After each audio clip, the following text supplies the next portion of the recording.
This is Retro Sports Radio. Visit RetroSeasons.com for more sports history. The New York Mets faced the St. Louis Cardinals at Busch Stadium for a Monday night game on June 20th, 1966. This was the fifth season for the Mets. The first four resulted in consecutive seasons with over 109 losses. They were managed by Wes Westrum, who took over the team in 1965 after the departure of Casey Stengel. St. Louis was managed by Red Schoendienst in his second year as skipper. The Cards won the World Series in 1964, but finished below 500 in 1965. This audio recording is from the New York radio broadcast, featuring announcers Lindsey Nelson, Ralph Kiner, and Bob Murphy.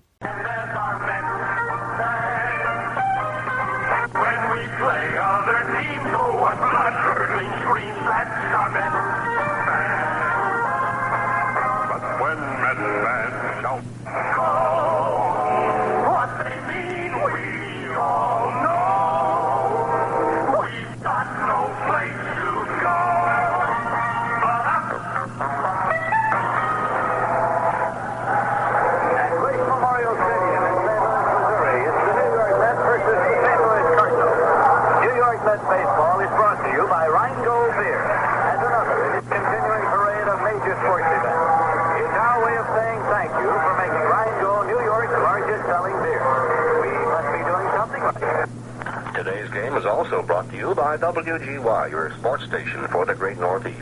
WGY brings you the full schedule of the Mets' regular season games live from major league parks throughout the country.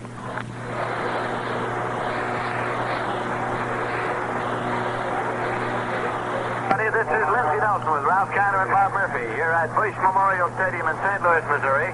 It is the first appearance of the Mets here in this newest of baseball stadia. It was opened on May 12th after the Mets had made their first appearance of the year in St. Louis. And the National League will be the host to the All-Star game here at this stadium in July. Starting pitchers for tonight's game for the St. Louis Cardinals, right-hander Nelson Briles, and for the New York Mets, right-hander Dick Selma. We'll be back with the start of tonight's game in just one moment. This is WGY News.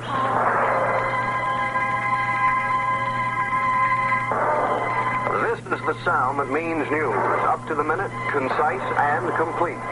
From the facilities of NBC, Associated Press, United Press International, the United States Weather Bureau, a staff of stringers throughout a 26-county area, and a newsroom staff of experienced news people, WGY keeps you informed of the latest happenings.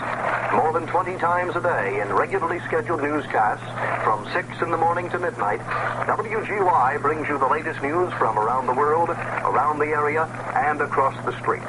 And when something newsworthy happens, you get it in bulletin form when it happens.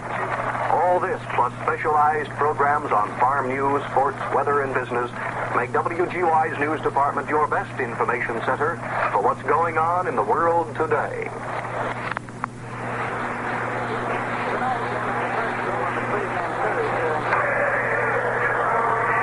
Tonight's game is the first game of a three-game series here in St. Louis between the Mets and Cards. This broadcast comes to you through the courtesy of Rheingold Breweries Incorporated, the Brown & Williamson Tobacco Corporation, and the Sun Oil Company. Now for the lineups of tonight's game, here's Ralph Kiner.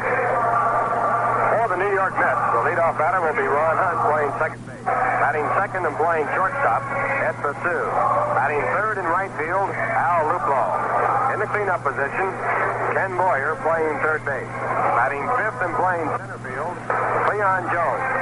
The sixth batter will be the first baseman, Ed Kranepool. Batting seventh and playing left field, Johnny Lewis.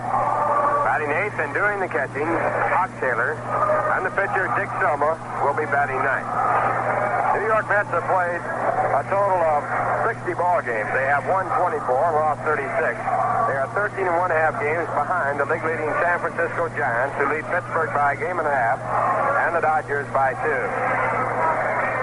St. Louis Cardinals, who have won 31 and lost 31, they have just made the 500 mark for the first time in quite some time with a double victory on Sunday, will have as their leadoff batter Lou Brock in left field. Batting second and playing third base, Phil Gagliano. Batting third in center field, Kurt Flood. In the cleanup position at first base, the hitting star of the doubleheader, which the Cardinals won against the Philadelphia Phillies, Tito Francona. Batting fifth and catching, Tim McCarver.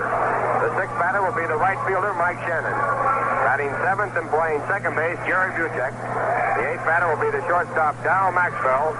And batting ninth and doing the pitching, Nelson Briles.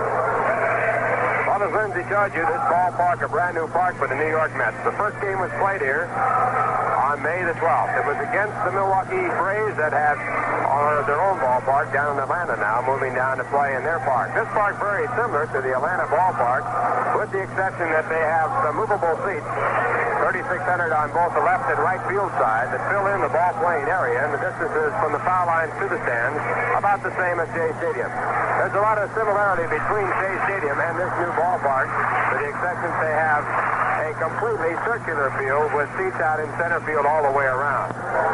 Cardinals won their first game here. They played a 4-3 game against Atlanta and won it in 12 innings. On that day, they had the largest crowd ever to see the Cardinals play here in St. Louis, 46,048. It was back on May the 12th. Busch Memorial Stadium holds 49,275 people. The dimensions are 330 down the left field line, 414 and 1/2 in center field, 330 feet down the right field line. A very symmetrical ballpark. In the alley, 386 in left and right. The fence is 10 foot 6 inches high. And the overall ballpark has an outside diameter of 800 feet and covers an area of more than 12 acres, located right next to the Mississippi River. Looking out through the left field seats and beyond, the beautiful arch that is the gateway to the west that they have built here for this area, and it is quite an impressive structure. The umpires at home plate going over the grounds rules with Red Schoendienst and manager Wes Westrum. Doug Harvey will be behind home plate. At first base, Harry Wendelstadt. At second base, Shag Crawford. And the umpire at third base will be Ed Vargo. Beautiful day for baseball, and the St. Louis Cardinals now taking the field.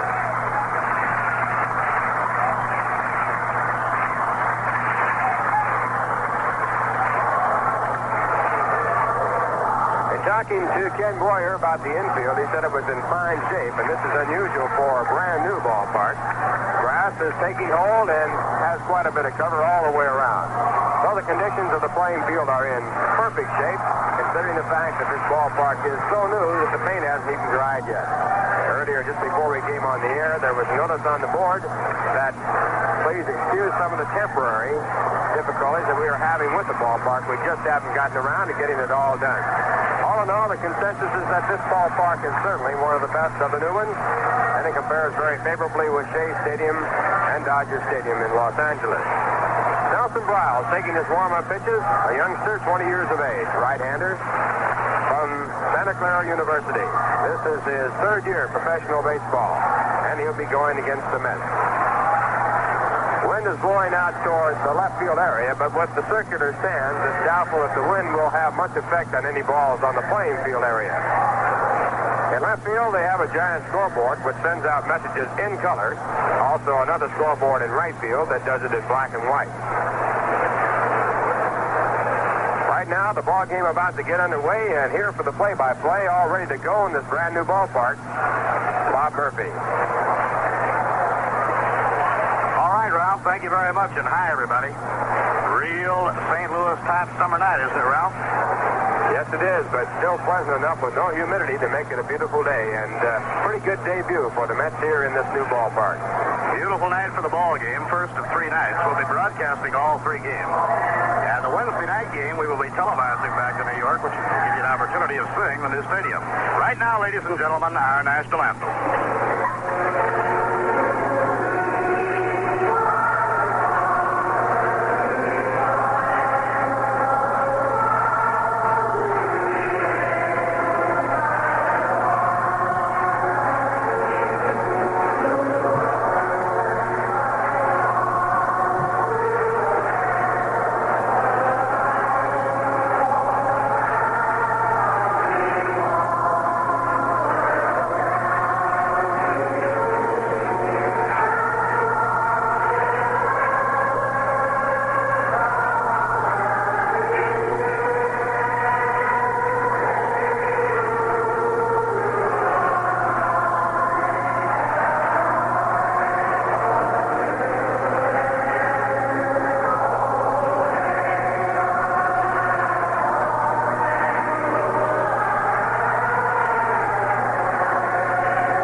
settling back into the very comfortable seats. On the mound for the St. Louis Cardinals, young Nelson Briles, 22-year-old right-hander out of Chico, California. Now setting the Redbirds defensively, Tito Francona will be at first. Jerry Buchek playing second. Al Maxwell at short. Phil Gagliano will be at third. In the outfield, Lou Brock is in left. Kurt Flood in center. Around in right field, Mike Shannon. Tim McCarver behind the plate, and Nelson Briles on the mound. Ron Hunt, batting at .280, back in his native city of St. Louis, will be leading off. Yogi Berra coaching at first, and Whitey Herzog on the lines at third.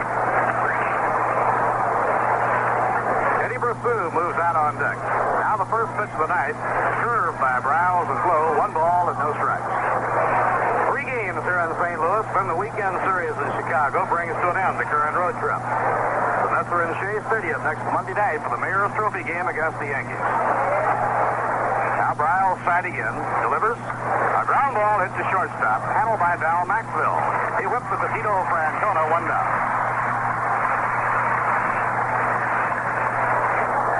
1 out, nobody on. That brings up shortstop Eddie Brasseau, batting at .234. Nelson Briles has no lifetime record against New York. He has relieved on a number of occasions against the Mets. And this year, Briles has won 1 and lost 5, but has pitched very well. He has been pitching in a lot of low-scoring ball games. It's been his fortune that the nights he pitched, the Cardinals did not provide him any runs to go with. Foul ball, look out, Ralph. Right back up over our broadcasting booth. No play. It is always a real thrill to see a brand new stadium. And the 60s certainly shall be known as the decade that brought the many new, beautiful stadiums to sports and to baseball all across America, including, without a doubt, one of the best of them all, Shea Stadium in Flushing. Now the pitch on the way. Inside the high to Brasseau. 1 ball, 1 strike. This has always been a marvelous sports city. St. Louis is now becoming one of the few major cities in the entire country that will have 4 major league professional sports teams. The 1-1 delivery, low and outside, is 2 balls and a strike. The St. Louis Cardinals in the National Baseball League, the St. Louis Cardinals in the National Football League, the St. Louis Hawks in the NBA, and in the near future, St. Louis will be represented in the National Hockey League. 2 balls and a strike on Eddie Brasseau. The pitch by Briles, a grounder foul hit in behind Whitey Herzog.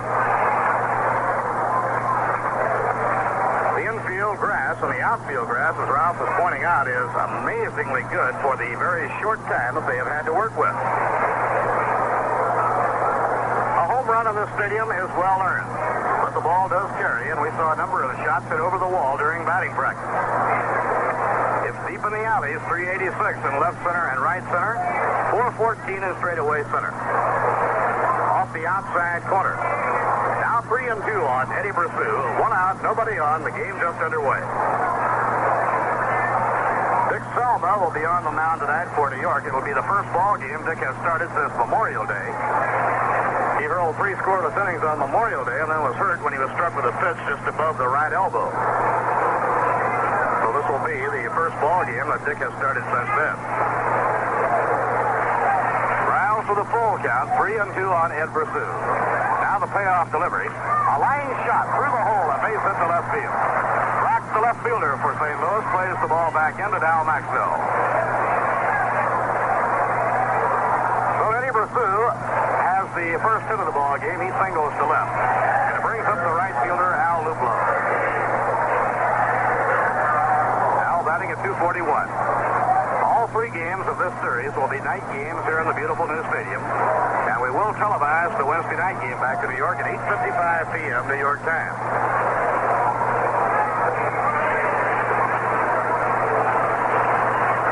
Now Tito Francona, who starred in yesterday's double win by the Cards, the first baseman, holds against Ed Brasseau.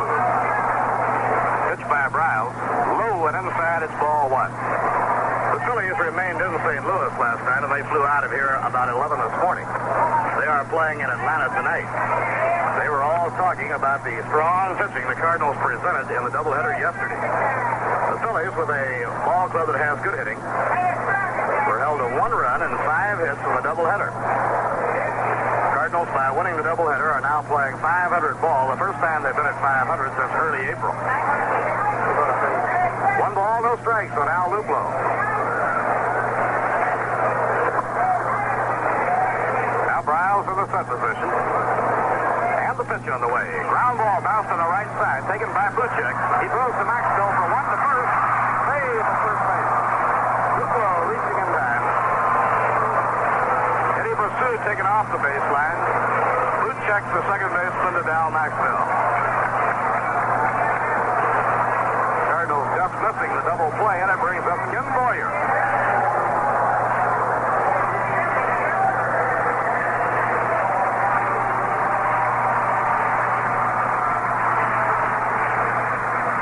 Ken had a real good series against his old team, the Cardinals, when they were in Shea Stadium. Ken batting .291, 8 home runs, and 28 runs batted in.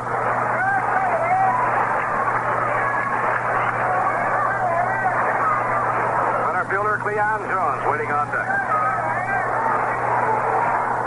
Cleon turned his ankle slightly in the first game of yesterday's doubleheader in Cincinnati. Now Briles pitching off the stretch. Delivers. Breaking ball in the dirt. 1 ball and no strikes. The last time the Mets came to St. Louis, they played a 2-game series in the old ballpark. They gained a split of the 2-game series when Jack Hamilton shut out St. Louis by pitching a 1-hitter. The only hit was a bunt single by Ray Sadecki.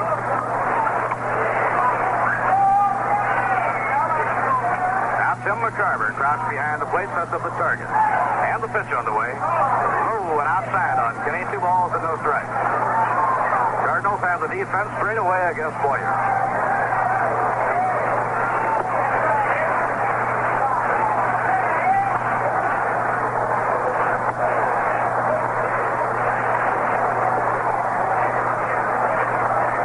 Nelson Briles getting a sign now from McCarver. The count 2-0 on Ken Boyer. Now the pitch to him. Curve outside and low. It's ball 3, 3-0. The stadium is a riverfront stadium. The Mississippi River is only about a block and a half away. And there may be times when on humid days you might need an insecticide bomb or something to keep those mosquitoes away. Count 3-0. Down comes the pitch. And it's in there for a call, strike 3-1. But nowadays, those are very minor problems that are very easily conquered by the spring.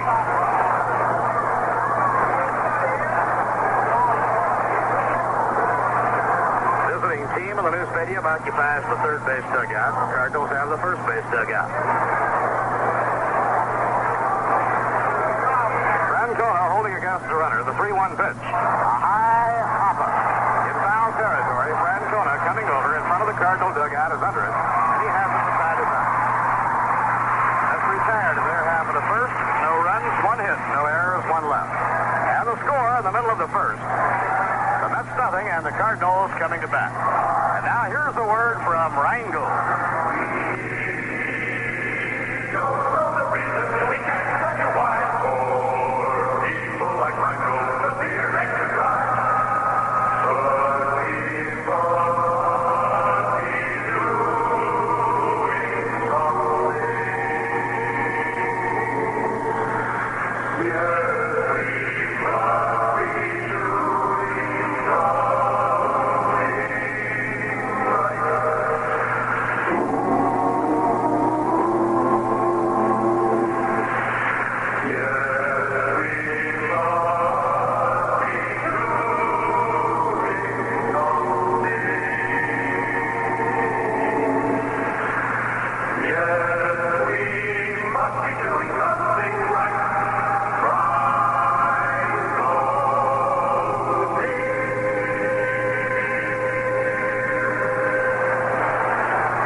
Dick Selma on the mound tonight for the New York Mets with Hawk Taylor behind the plate.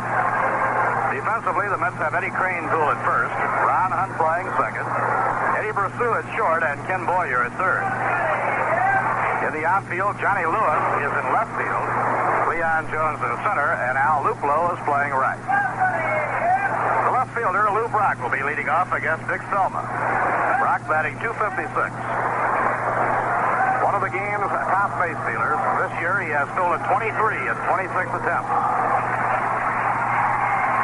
Bill Gagliano on deck, and then Kurt Flood. The beautiful Stadium Club restaurant in the new stadium here in St. Louis is out behind left field on the press level. Here's the pitch on the way. A foul ball hit back upstairs and out of play. And so many of the fans are able to come out and have a very luxurious meal and watch the start of the ball game at the same time. And then when they finish their meal, come on out and get their seats. Here's the pitch to Brock. Inside and low. 1 ball, 1 strike. Ken Boyer in close at third against the speed of Lou Brock. For the Cardinals, Dick Sisler coaching at first. And Joe Schultz on the lines at third. Now Selma's 1-1 delivery. Inside and low, 2 balls and a strike. Dick's control has not been good since he returned from the injury. He was hit above the right elbow on Memorial Day, and since then, in 5 relief appearances, he has not had the same control he had before he was hurt. And Wes Westrum is hoping that the starting assignment can help to straighten things out for him. Now the windup by Selma. Here's his pitch on the way. Inside, it's ball 3, 3-1. Fastball way inside. The Mets had hoped that Dick Rustek could pitch in tonight's ball game, but Rustek's shoulder is still bothering him. A young pitcher with a world of talent, you certainly wouldn't take any chances on hurting a valuable arm such as his by pitching him too soon. Now the 3-1 pitch. It's under the knees, ball 4, and Brock reaches on a walk.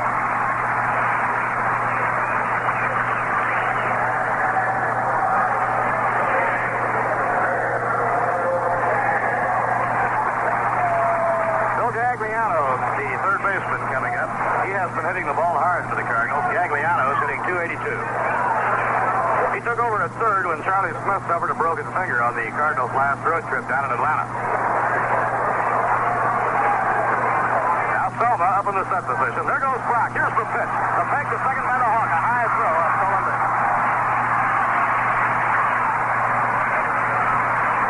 Number 24 for Lou Brock. He has swiped 24 in 27 attempts. He didn't waste a moment. He got the first on the walk and took right off.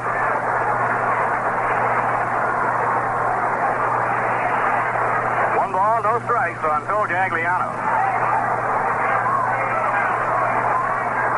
Now Dick Selma checking with Hawk Taylor for his sign.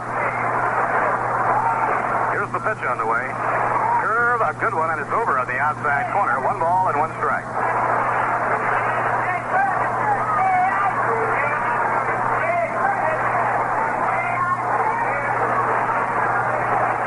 The infield and the outfield straight away against Gagliano. Now the pitch on the way. A breaking ball, a slow grounder, charging hard to Kenny Boyer. He's up with it. Through. Out in time. Infield hit Gagliano. Brock moving over to third.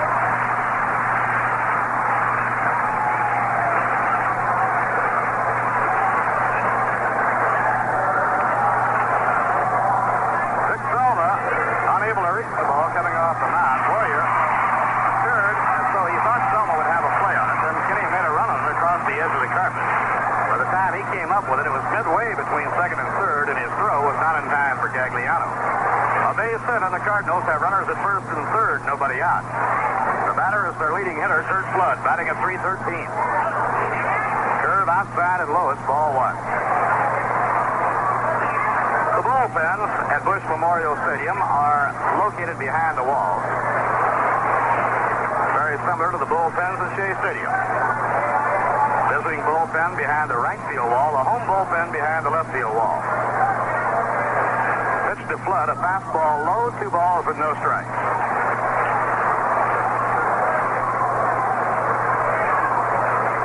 Slender Dick Selma, the hard-throwing young right-hander from Fresno, California. Dick starting just his 4th game of the year.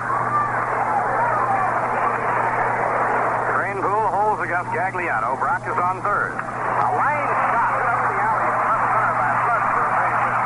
In to score is Lou Brock. Racing on to third is Gagliano. Cut off the plate at second, and he is out at second base. We're going to get an argument here. The Cardinals are arguing that Hunt dropped the ball. And he did drop the ball. Flood is safe at second. Second base umpire Shag Crawford was blocked off on the play, and so when Shandies came racing out, and third base coach Joe Schultz came racing out, Shag Crawford said, all right, I'll check with my fellow comrade. So he checked with Ed Vargo, the third base umpire, and Vargo said, yes, the ball was dropped. And Flood is safe at second base. The play was going to third base for Gagliano, but it was cut off by Brassu, who rifled the ball to Hunt. It'll be an error charged to Ron Hunt because the throw was there in time to nail Flood. Now the Cardinals have runners on second and third. Nobody out. A run is in. The batter is Tito Francona. If Flood is single and a run batted in, he takes second on the error charged to Ron Hunt. Francona the batter, and the Blazer is in. Strike one call. Trouble has bubbled up early here on the bottom half of the first inning of the ballgame. Francona was the hitting star for the Cardinals yesterday. He won the first game with a home run, 1-0. Foul ball back, no play. He also homered in the second game and had a double. Veteran Tito Francona is hitting .289. He did not have a home run this year until yesterday, and he picked an ideal time for it with about 45,000 in the stadium and the Phillies in town. Bill Hepler is now warming up in the Mets bullpen.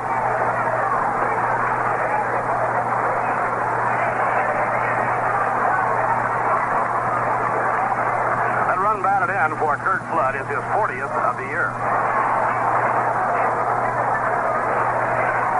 Runners on second and third. Now the two-strike delivery. He lays off. It was just a little bit high. 1 ball and 2 strikes. Tim McCarver is the on-deck batter, then Mike Shannon, the right fielder. Gagliano on third, Flood is on second.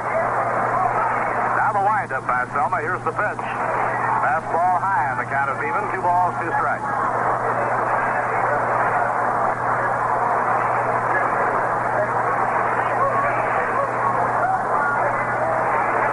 Brock led off with a walk. He stole second. Gagliano beat out an infield hit. Brock went to third. Flood singled to left center, scoring Brock.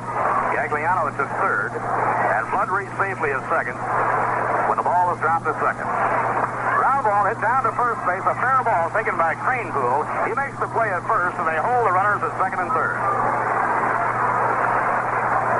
So Dick Selma gets Francona out with the runners holding, and that brings up Tim McCarver. McCarver is hitting .273, 25 runs batted in.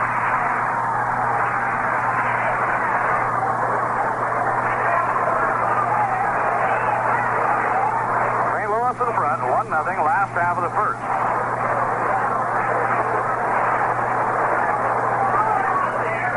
Tomorrow night, Bob Shaw will be on the mound for the Mets, and then Wednesday night, Jack Fisher.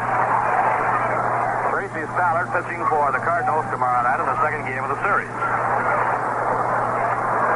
Now the pitch underway. A high fly ball to center field. Gagliano's tagged at third. Jones is getting under it, fairly deep. Makes the catch. Leon Sproul will be the third. The whole Flood at second base. In the score comes Gagliano, and the Cardinals lead 2-0.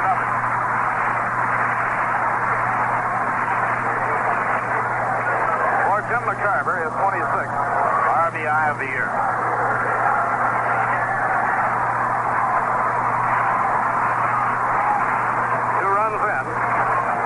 On second, 2 men away, and the hitter now is Mike Shannon. Shannon batting .243. Tall, rangy right-hand batter.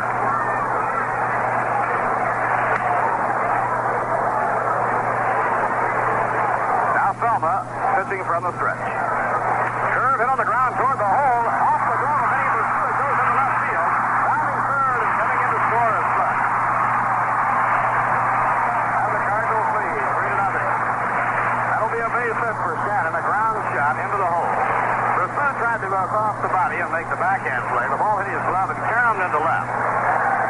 trouble locating it. I don't think it would have made a bit of difference the way Flood could fly. He was on his way home.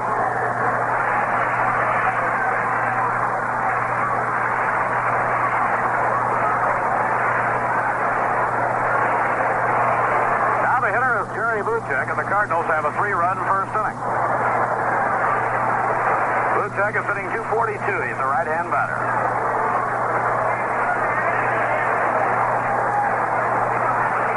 Selma checks his runner. A swing and a miss on a letter high fastball, strike one.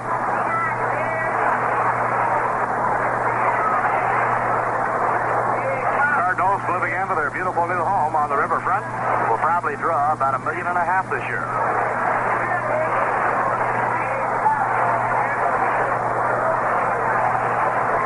Next pitch on the way. Inside, Hawk had to move into the hitter to handle it. 1 ball, 1 strike.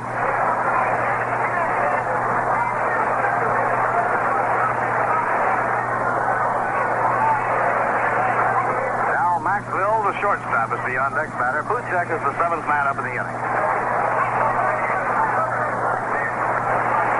Now Selma steps off.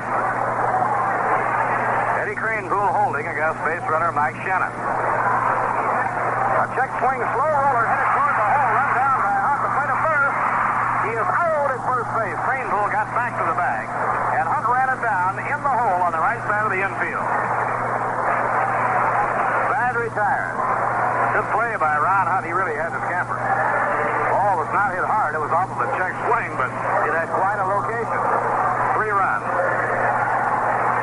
There were 3 hits. 1 error and 1 left on. At the end of 1 inning, it's the St. Louis Cardinals 3 and the New York Mets nothing.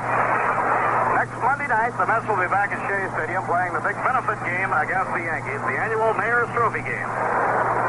After that round, the Phillies and the Pirates, 2 tough customers of the National League, are coming in. They certainly are. The Phillies are making quite a run of it, along with the Pittsburgh Pirates. The Pirates trail by a 1.5 games behind the Giants, and the Phillies are in 4th place. They trail by 5. They'll be in, the Phillies, on the 28th for a night game, the 29th for a day game, and the 30th for a night game. And a weekend with Pittsburgh, 4 games with a Ladies' Day set up for Saturday afternoon and a doubleheader for Sunday. You can get tickets for all home games of the Mets at a wide variety of locations. Shea Stadium open 7 days a week. Grand Central Station open 6 days a week. Weekdays from 8 to 6 and Saturdays from 8:30 to 4. Also tickets now available at Macy's at 34th Street and 7th Avenue on the main floor, and also Macy's in the Walt Whitman Shopping Center in Huntington, Long Island. They're open during the regular store hours. In addition, reservations for box and reserved seats may be made at all Howard Phone stores during regular store hours, and also at any branch of the Manufacturers Hanover Trust Company during banking hours.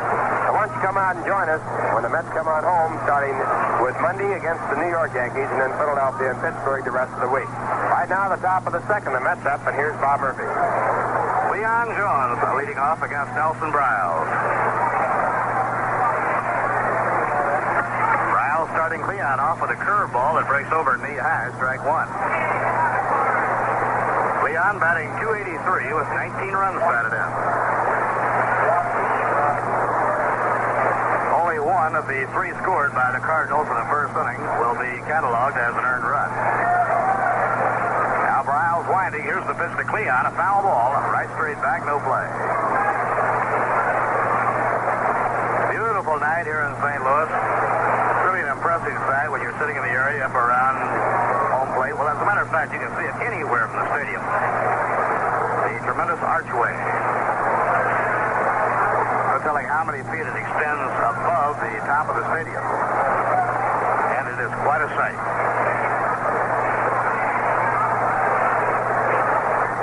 Briles into his windup. Down comes the pitch. Breaking ball taken low. 1 ball and 2 strikes on Leon Jones. Eddie Cranepool on deck, and then Johnny Lewis. That's we're a little worried about whether Cleon can play here tonight after he turned that ankle slightly in the first game yesterday in Cincinnati. He was limping as he got on the bus. So look out, right over his head, and all the way to the backstop, 2-2.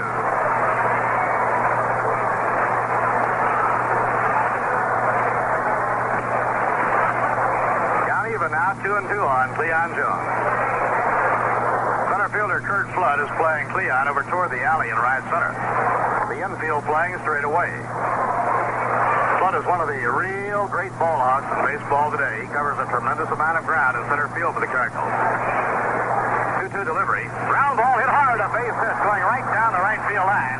Leon around first will stop there as Shannon reaches the ball in a hurry, and he's got a howitzer for an arm.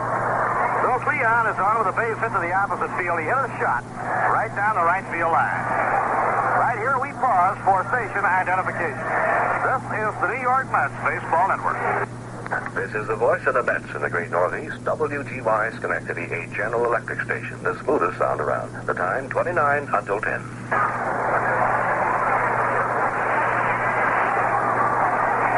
Bob Murphy with Lindsey Nelson and Ralph Kiner from Busch Memorial Stadium in St. Louis. Cardinals lead 3-0. Mets hitting top half of the second. Leon Jones on first and nobody out. Now Eddie Craneboule is hitting against Nelson Briles. He looks at a curve and it bends inside. 1 ball and no strikes.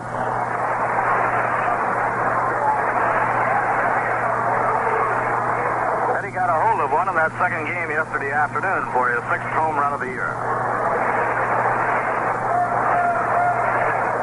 Now Francona is holding against Leon.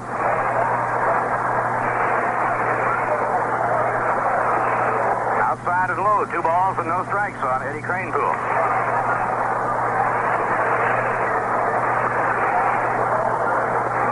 Busy baseball schedule. They had 5 games in 3 days at the tail end of their homestand. The final weekend they were home, and they have just come out of playing 5 games in 3 days in Cincinnati. And things will get mighty busy around July 4th. Now the 2-0 delivery. It is a little bit high. 3 balls and no strikes. Open their homestand at Shea a week from tomorrow night.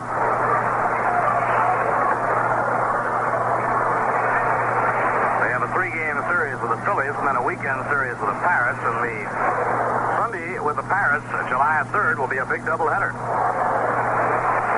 3-0 pitch.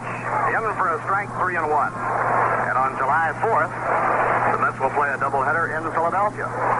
So they have back-to-back doubleheaders July 3rd and 4th. They also have back-to-back doubleheaders at Shea Stadium on July 17th and 18th.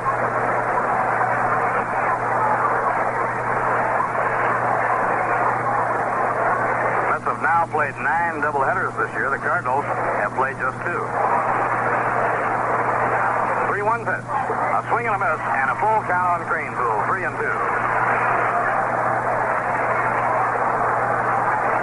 Breeze blowing in this evening. Not really a very strong breeze.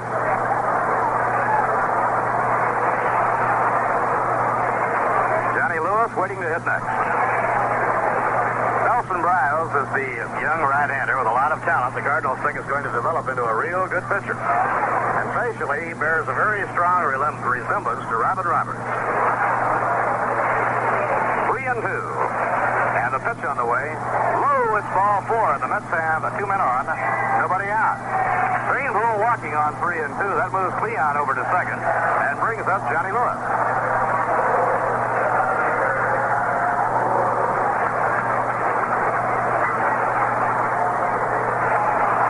Johnny hitting .213.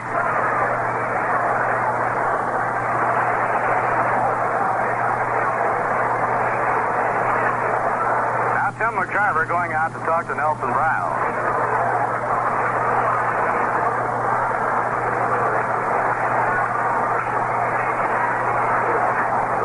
Is even more convenient for the Mets in traveling from their hotel where they stayed to the stadium than the old ballpark was. The old ballpark wasn't far, but it's less than a 10-minute cab ride or bus ride from the hotel to the stadium.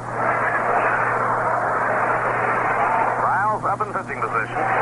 Delivers to Johnny Lewis. A line drive, base hit into right field. Rounding third is Leon Jones. He's hit again and will score. Racing on to third goes Eddie Craneboule.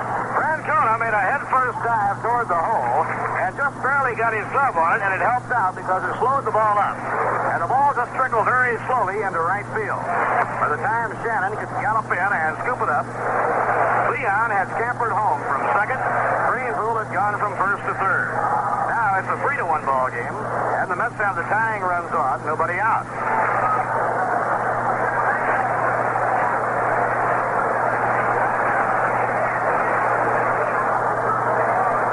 RBI for Johnny Lewis. His 18th run batted into the year. The hitter is Hawk Taylor. Hawk, a right-hand batter. Cardinals have their infield a straightaway, a double play depth in the outfield straightaway. Now Briles off the stretch. Here's the pitch.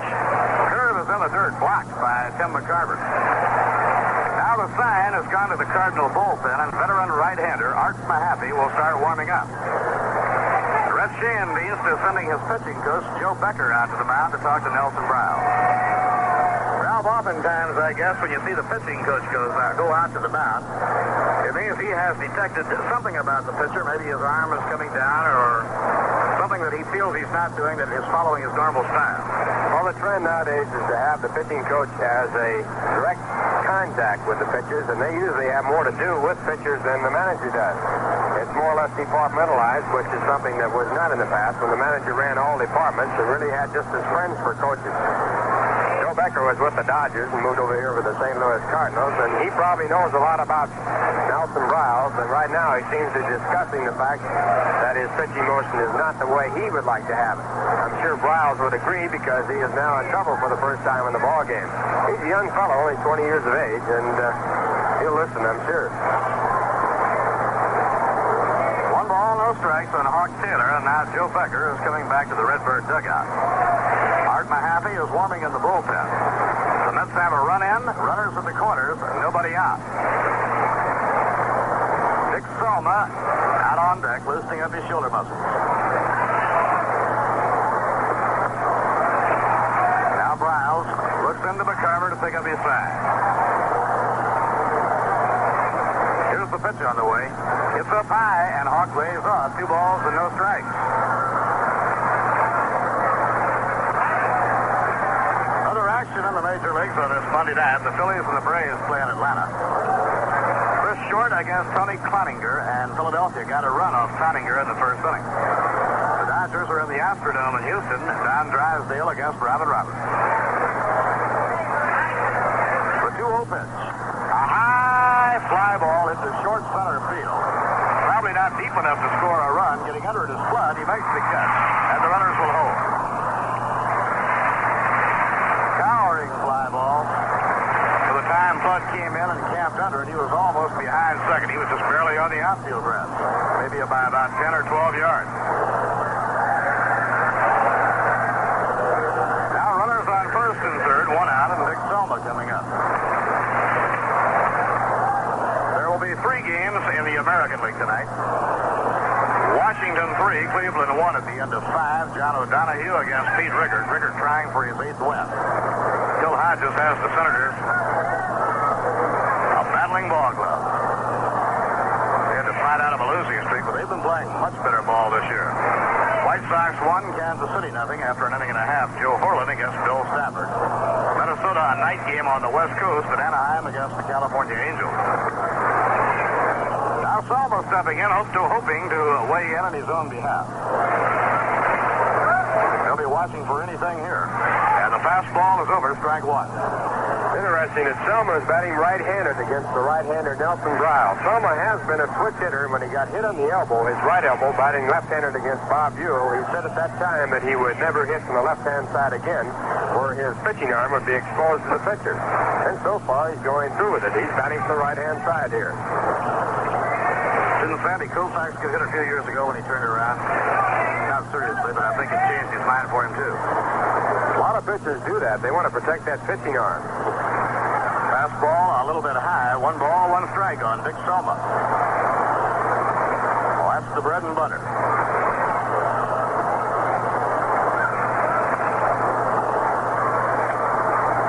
Johnny Lewis on first. Eddie Kranepool on third. 1 man out. 1 run is in. St. Louis 3, New York 1. We're in the top half of the second inning. Leadoff batter Ron Hunt is waiting on deck.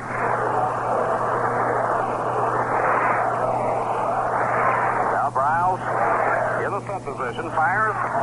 Fastball over the outside corner. 1 ball and 2 strikes. Briles so for that extra leverage and throwing hard.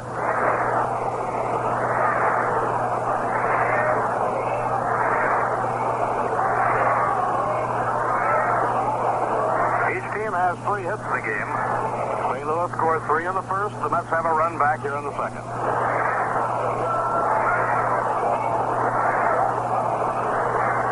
Pitching 1 and 2. A ground ball hits foul in behind Yogi Berra and on down toward the tarp.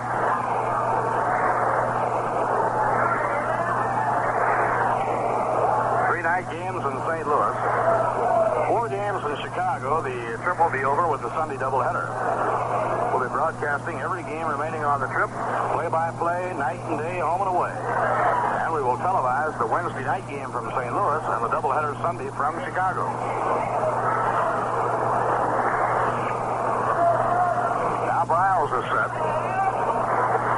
The 1-2 pitch. A fly ball hit to right field. It's fairly deep. Cranepool is tagging up. Shannon under it. He has a great arm. Makes the catch. Here comes Cranepool. There'll be no play for him. He's in to score. And it's 3-2. And Selma helps himself out by hitting a fly ball deep enough to right field to easily score Eddie Cranepool. Shannon, who has a great arm, figured he was just too deep to try and get anybody at home. So he wasn't going to let Johnny Lewis go over into scoring position.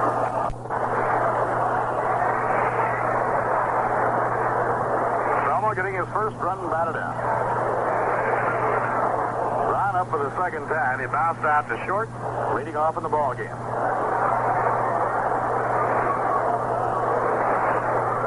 Briles pitching very deliberately. He has struggled here on the second. Now the pitch. Fastball under the knees. 1 ball and no strikes.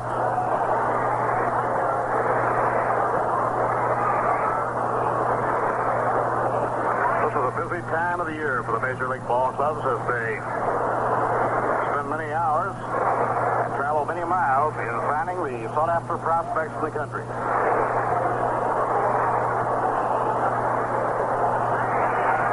Johnny Lewis is on first base. There are 2 men away. Mets getting right back in it, have 2 runs in. Mets have signed an 18-year-old left-hand pitcher named Don Lenahan from Lorton, Virginia. He was their 3rd choice in the free agent draft. And a right-hander, just 18 years old, Rich Dost from Vienna, Virginia. Now throw to first, not in time. And a 20-year-old third baseman from Orange, California, named Niall Leslie, who played at the University of Arizona. And his team played in the College World Series at Omaha.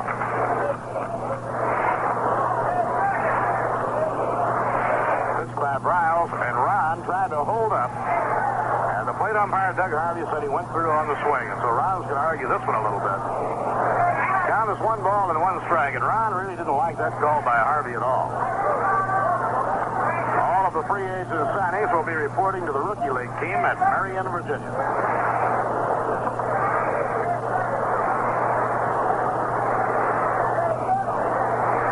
Waivers, by the way, on Dick Stewart have now expired, and Dick is free to try to make a deal for himself. He's now a free agent. 1 ball, 1 strike on Ron Hunt.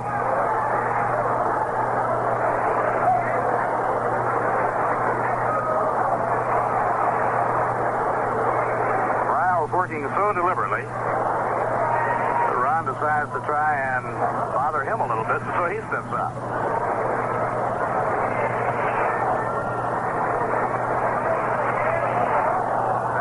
Gets up in pitching position, and Ralph, he just sits there. For a young man, he's in no hurry. Bother a hitter very much when a pitcher works that slow? No, you do exactly what Ron Hunt is doing. You just step out. You don't like to be caught in there and held there for a long period of time because your muscles sort of tighten up and freeze up. So you step out of the box. 1 ball, 1 strike. Now the pitch on the way. A foul pop-up. Back towards the crowd. Francona will not have a play. It lands the field box area.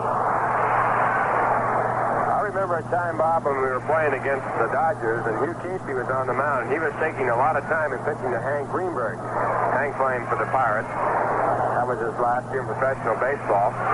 So Casey went over to the dugout and got a drink of water and sat down, wiped off his face. So when he came back to the mound, Hank went to the dugout and did the same thing.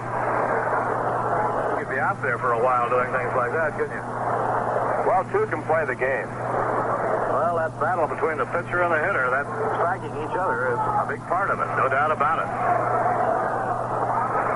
The 1-2 delivery. The runner goes, and a grounder goes foul down the third base line. 1 ball and 2 strikes. 2 runs were in. It's the Cardinals 3 and the Mets 2. We're at the top half of the second. The Mets paying their first visit to the new stadium in St. Louis. And I'm sure everyone is going to go away from here tonight saying it is a magnificent new sports stadium. It's beautiful.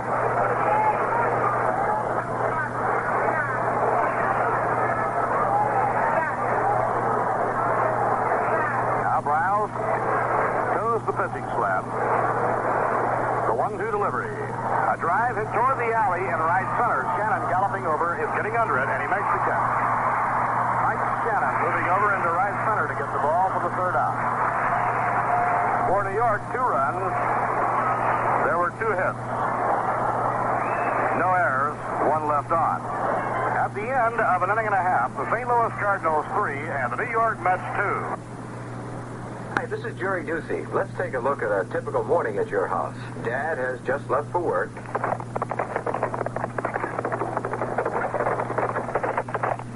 And the lady in the house is just about to settle down the youngest member of the tribe.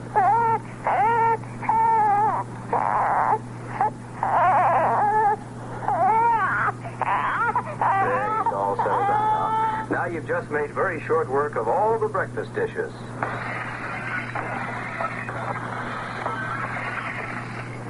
Now you're all set to relax with music on the Jerry Ducey Show. I'm here every day at 8:10 on the dial from 10:15 to 11:30.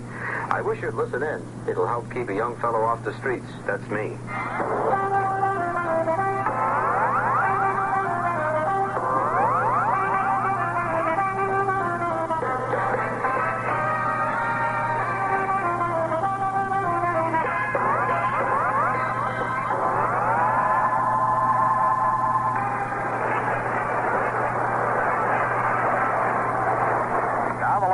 Second here in St. Louis. Cardinals 3 and the Mets 2, and Dow Maxwell is up against Dick Selma.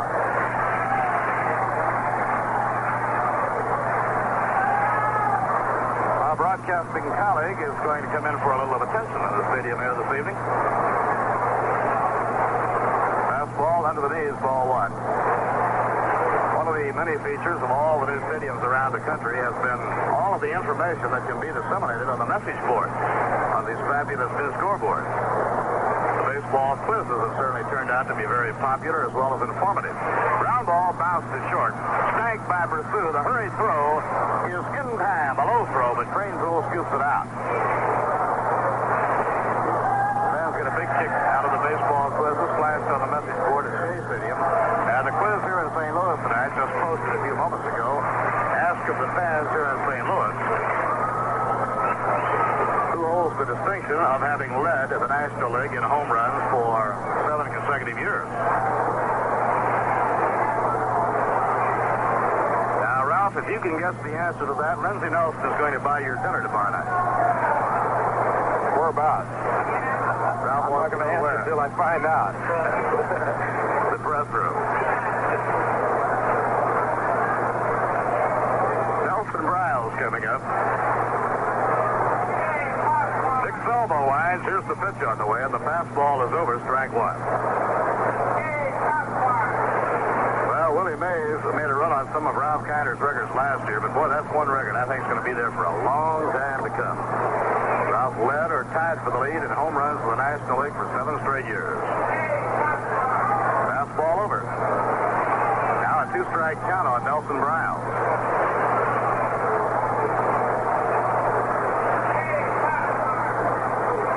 The stadium reminds you somewhat of Shea Stadium.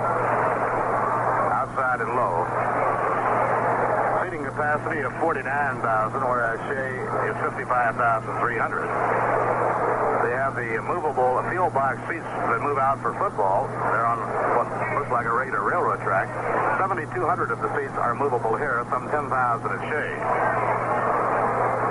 Outside and low, 2 balls and 2 strikes. And the natives who are so proud of their stadium, and so rightfully so. Many of them that we talked to today said, we feel that this stadium is just as pretty as Shea Stadium, which is a tribute to the Shea Stadium, which is such a beauty. A swing and a miss by Briles, strike three. Dick Selma posting his first strikeout. He took Briles out with a fastball down the middle. 2 outs and nobody on. Top of the batting order for Lou Brock. He reached on a walk in the first. He promptly stole second, his 24th stolen base. Moved to third on an infield hit and came in on Kurt Flood's base hit.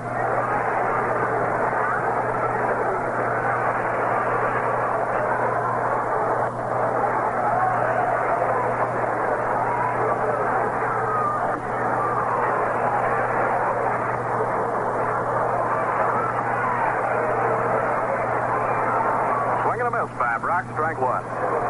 Gagliano, the on-deck batter. Ken Boyer shortened up at third against the speedy left-hand hitter. Now the windup by Selma. Here's his pitch. Laser, but it's inside and low. 1 ball, 1 strike. Bob Gibson won his 10th game of the year for the Cardinals yesterday afternoon. He now has struck out 135 men in 136 innings. Foul ball back upstairs. Talking to Roger Craig in the hotel today before the Phillies left for Atlanta. Roger said he never pitched off of a mound that he liked any better than the mound in this new ballpark. And he said it was certainly a natural for a flamethrower like Bob Gibson. So it might be the right cup of tea, too, for a fellow like Dick Selma, who certainly throws as hard as anybody. As the pitchers say, each pitching mound has its own personality. And you have to get the feel of each one. 1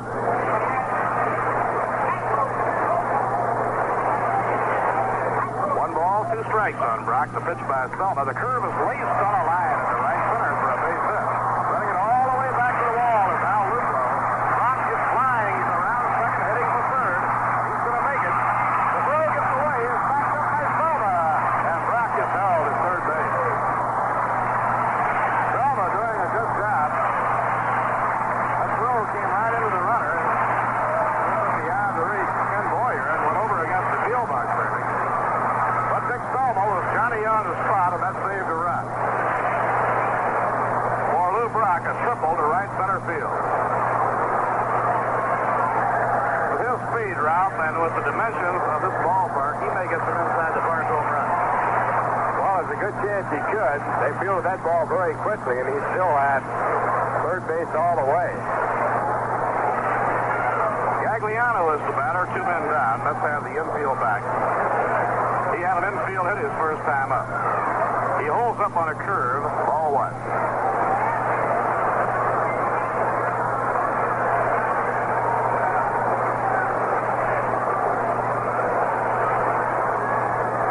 Now the windup by Selma. Pitch to Gagliano. Fastball, inside, ball 2. It's 2-0. 3 runs, 4 hits, and no errors. New York, 2 runs, 3 hits, and 1 error. A lot of excitement, a lot of fireworks, and we're only in the bottom half of the second inning.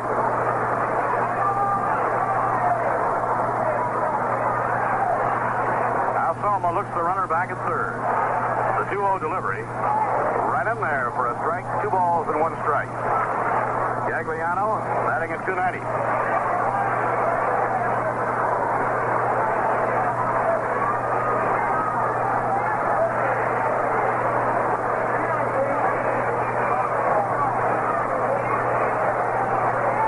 Selma cranks up. The 2-1 pitch, a foul ball, right straight back over the screen, and the count is even. 2 balls and 2 strikes.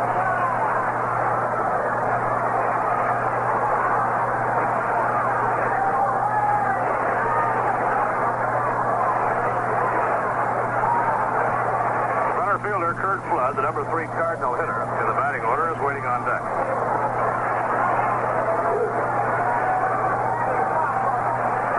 Selma winds. The pitch thrown inside to high, and Gagliano really had trouble getting out of the way of that. Selma that time was reaching back, trying for that extra to strike out the hitter. It almost got completely away from him. And that brings Wes Westrum out of the dugout on the run. Wes was talking about that on the plane ride down to St. Louis last night how sometimes Selma would hurt himself. When he got 2 strikes on a hitter and got in a position to strike a hitter out and bail himself out of a jam, he would reach back and try to get more than he was capable of getting, and as a result would probably lose about 20% off of his fastball. It wouldn't be quite as hard, and the control would be off. And so Wes, the minute he saw that pitch, came racing out of the dugout and went to the mound. I'm sure to tell Selma to stay with his normal rhythm. Now it's 3-2 on Gagliano. Here's the windup. Now the pitch. Fastball fouled off. That was a check swing. As the hitters would say, Selma was really throwing BBs with that.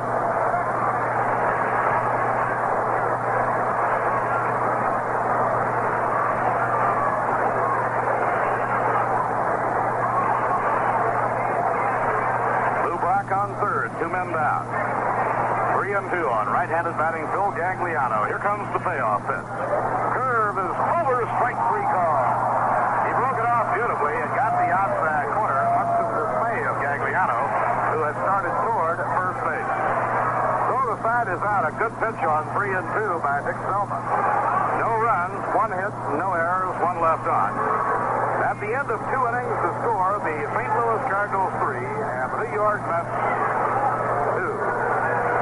Ralph, next Monday night at Shea Stadium, all the fun and the excitement of the Mets and the Yankees in the Mayor's Trophy game.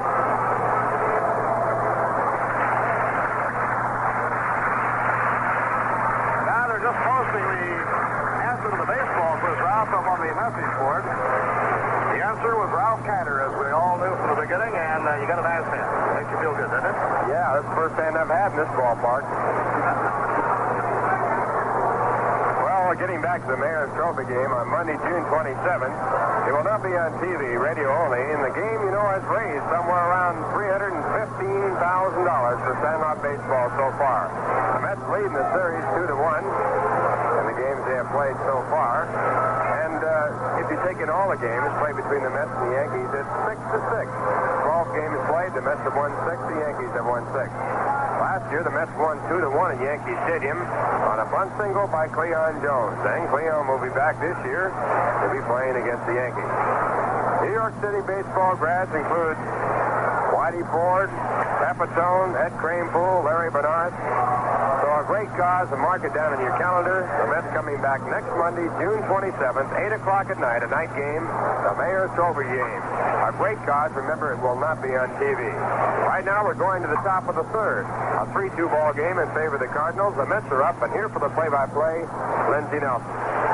Thank you very much, Ralph, and hello, everybody. Ed Pursuit, right-hand batter, in and waiting now as Nelson Briles, right-hand pitcher, starts to work, and the first pitch is in there for a called strike.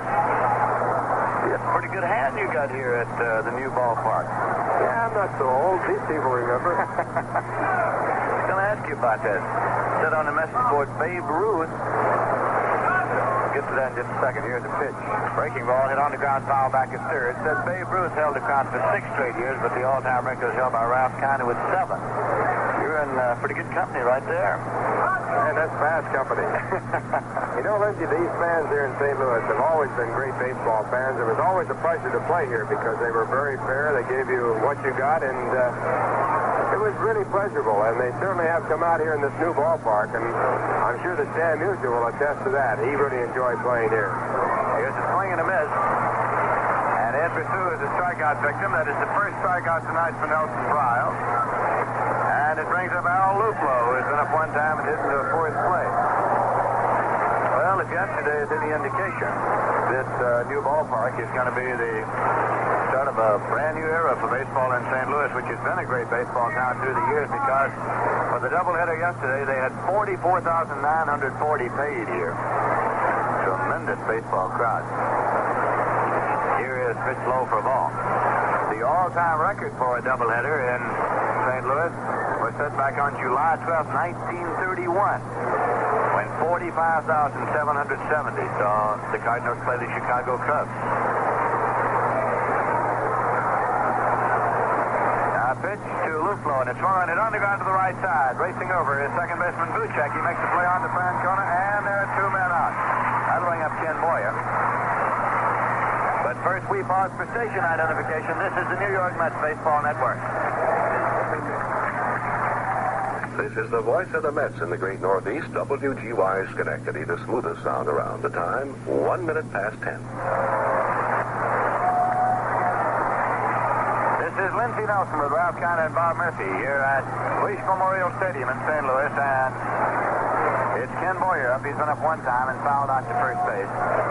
Nelson Briles getting a shot from Tim McCarver. Pitch is low and away.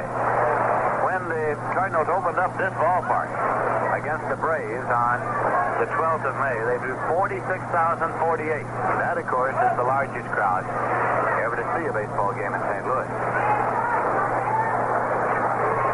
So they are well on the way to new attendance records here in St. Louis. Here's a 1-0 pitch, and it's swung on and fouled out to the left side and out of play. It's 1-1.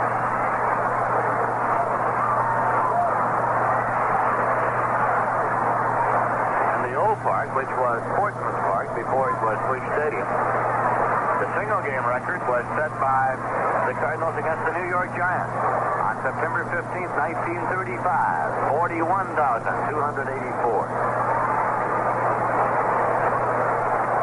Now the pitch to Boyer, and it's low and away for a ball, 2-1. Cardinals are leading here by a score of 3-2.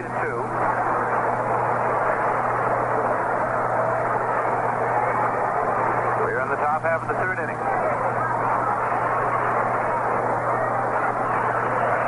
Now breaking ball in on the ground is short. Dal Maxwell up with it, sidearms across to Francona in time, and the side is out in order. No runs, no hits, none left. And the score at the end of 2.5 innings is Cardinals 3 and the Mets 2. Do you ever stop to think of how many lonesome travelers there are here in yonder and how thirsty they get?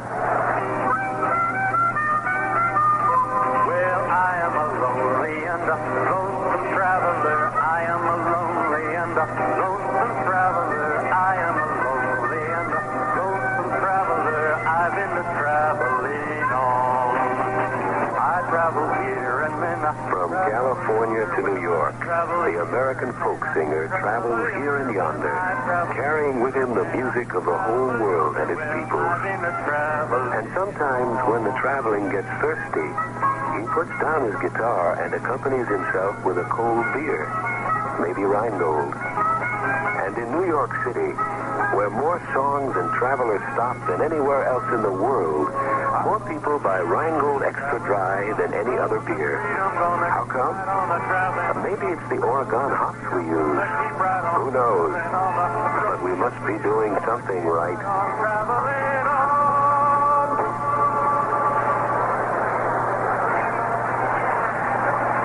Will be coming up to lead off for the Cardinals. In the National League at the end of 2 innings, the Philadelphia Phillies won, the Atlanta Braves won.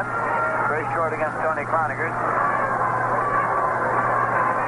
Story hit a home run in the second with nobody on, his 15th this season. At the end of 2 innings, the Dodgers won and the Houston Astros won. Don Drysdale against Robin Roberts. The American League at the end of 7.5 innings, the Washington Senators 4 and the Cleveland Indians 2. O'Donohue started the Cleveland Radisson in the 8th.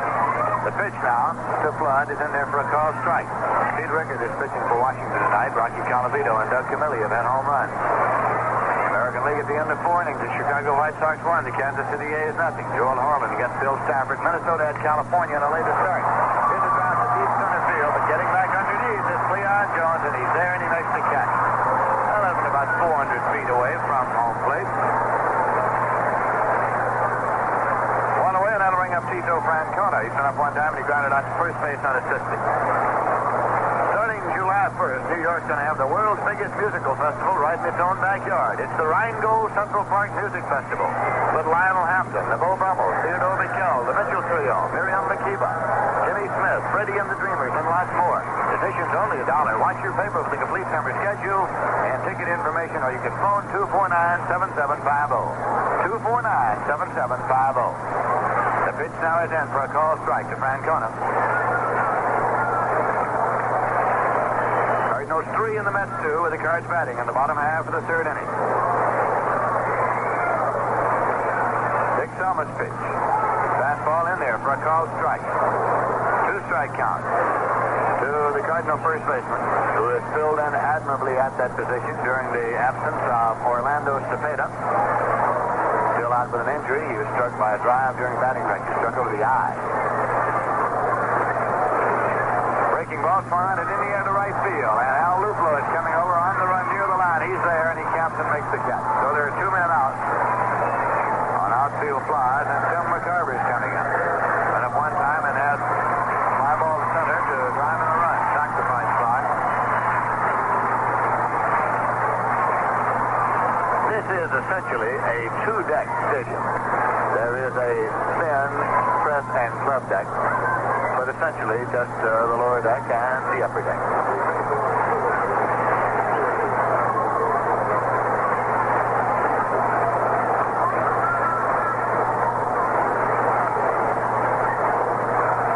Now the pitch, and it's swung on, hit deep to center, way back. Leon Jones ranging back, and he's there, and he hauls that one down a good 400 feet from home plate. No runs, no hits, no errors, none left. Score at the end of 3 full innings. The Cardinals 3 and the Mets 2. Now here's the word fine goal.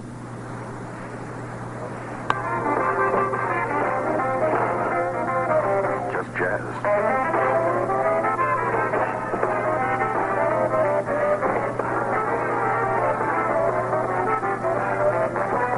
However you enjoy your kicks and jazz, we feel certain that you'll get your fill on the weekly program Just Jazz, heard over WGY.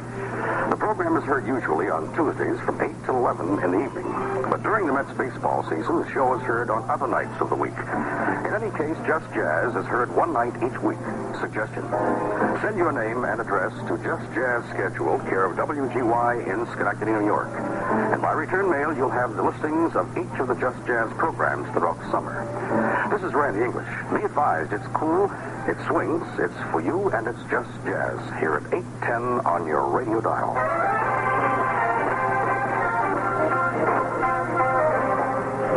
Over WGY in Schenectady. We're going now to the top half of the 4th inning, and Cleon Jones will be up to lead off for the Mets. Cleon has been up one time, slammed a single into right field, and later scored the first Met run. Nelson Briles is on the mound tonight for the Cardinals. Single game here tomorrow night, and then a single game on Wednesday night will conclude the current set. We'll be broadcasting tomorrow night and Wednesday, of course, and we will be televising as well on Wednesday night. Thursday is a travel day for the Mets as they move on to Chicago, and then they take on the Cubs Friday afternoon, Saturday afternoon, and the doubleheader on Sunday afternoon to conclude this homestand.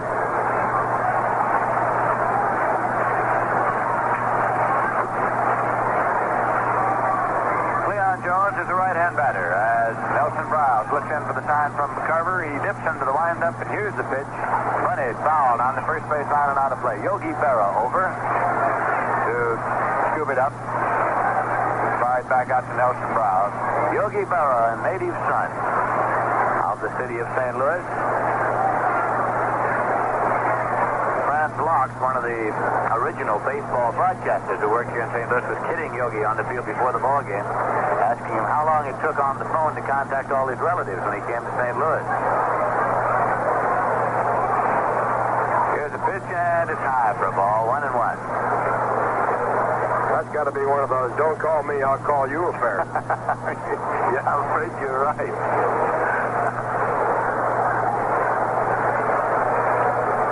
Cardinals are leading the Mets by 1 run, 3-2, with the Mets batting here in the top half of the 4th inning. 1-1 pitch. It's in the air to right center, and moving on is Mike Shannon to make the catch, and gets down, but hangs on to the moment right to his knees as he took the curving line drive over in right field. Mike Shannon hanging on to it, one away. That'll bring up a hit. Cranepool has been up one time and drew a walk and later scored. Cranepool scored after the catch of a fly ball hit by Dick Selma to right field. Cranepool's batting average is .211.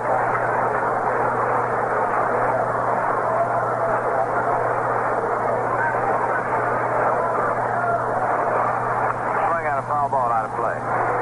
This playing field is located below ground level of the surrounding terrain. The is a little uneven. The playing field is from 10 to 30 feet lower than the surrounding streets, depending on which one of the surrounding streets you're talking about.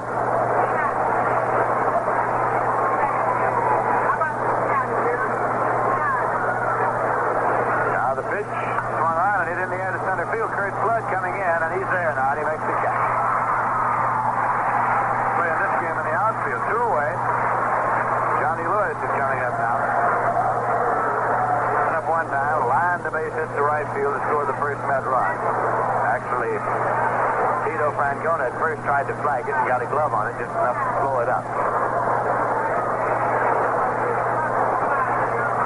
Johnny Lewis batting number 7 in the Met batting order tonight.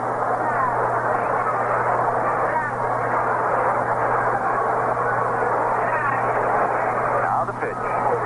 Outside for a ball. Charlie Smith, who had been the regular third baseman for the Cardinals, is still out with a broken finger. Manager Red Schoendienst was saying before the game that Smith will be out for a little while longer. Here's a pitch, and it is in there for a call strike, a breaking ball, 1-1.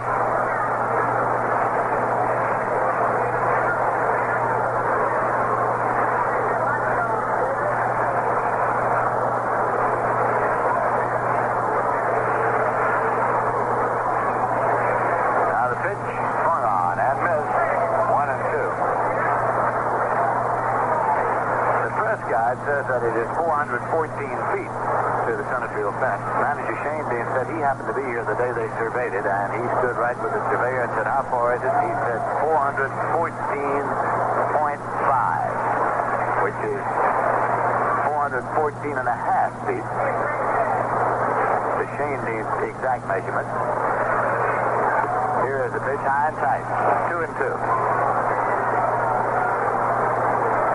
330 feet down the lines to the foul poles and 386 feet up the power alleys.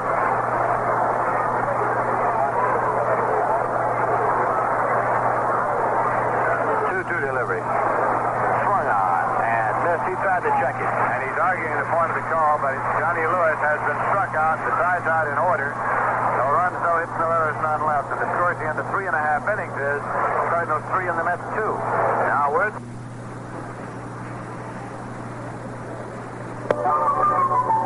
Hello there, this is Leon Kelly. That familiar theme introduces Kelly's Corner, a weekday fair that begins at 6:15.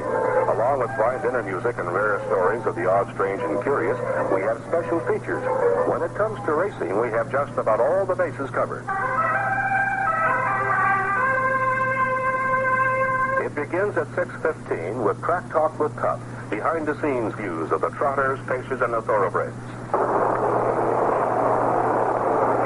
Mondays and Thursdays at 7:05, Bill Carpenter covers the stock car racing results from 14 tracks. This is NBC News. At 7, a summary of the news from NBC. This is Morgan Beatty bringing you NBC's News of the World. Kelly's Corner keeps you further informed at 7:30 when Morgan Beatty reports the news with on-the-scenes accounts of events from where it happens. Yes, you'll find it interesting, informative, and entertaining in Kelly's Corner, weekdays 6:15 until 8 on WGY Schenectady. Bottom half of the 4th inning, and the Cardinals will have Mike Shannon up to lead off to face right-hander Dick Selma, who will be doing the pitching. Selma started, has been in all the way. That's that hope that young Dick Rustek would be taking a turn tonight. However, he is still bothered with a little soreness in the pitching arm, and so it is Selma tonight, and Bob Shaw is ticketed to be on the mound for the Mets tomorrow night. Here is Shannon. He's been up one time. A base hit off the glove of Ed Pursuit at shortstop that drove in a run.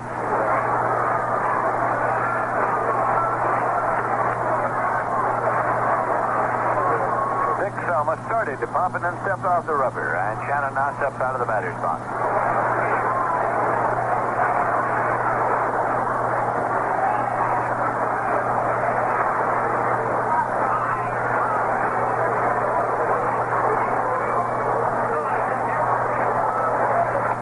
That is in for a called strike.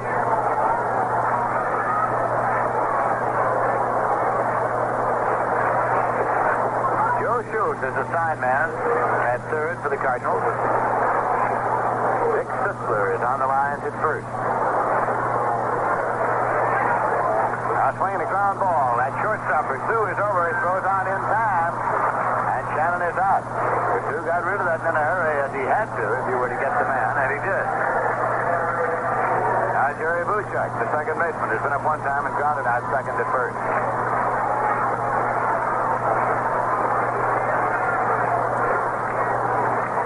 Ball players in a new ballpark or new surroundings are quick to try to pick up any characteristics of the surroundings.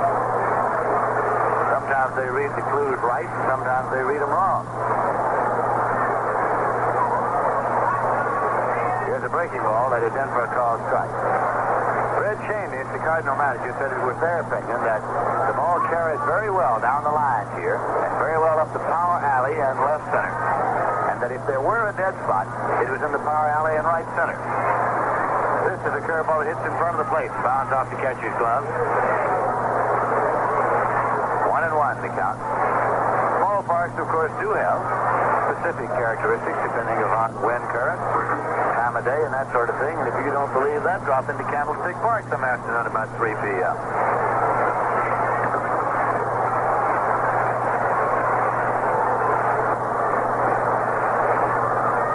Now the 1-1 pitch, and it's high for a ball.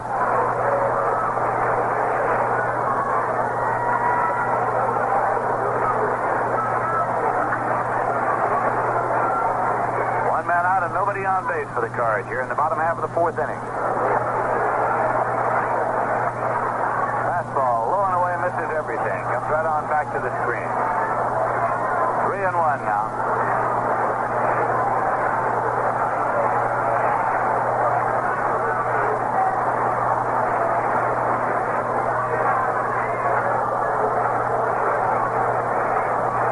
Cardinals are leading in the game by a score of 3-2. They're batting here in the bottom of the fourth. Dick Selma pumps and pitches, and it's swung on it right back through the middle on the center field for a base hit. Picked up out there by Cleon Jones and played back. Buschak with a single through the box. Dow Maxwell coming up and up one time, grounded out short to first.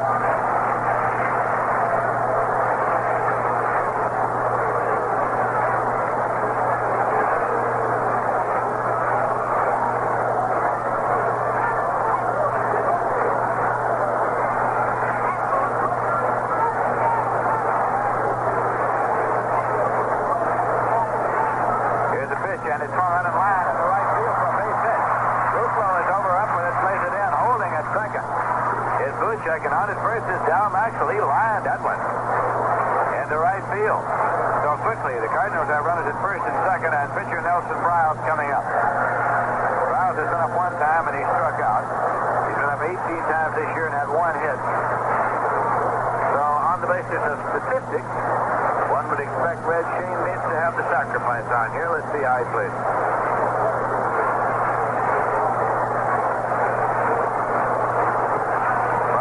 Reading the sign of Coach Joe Schultz at third right now.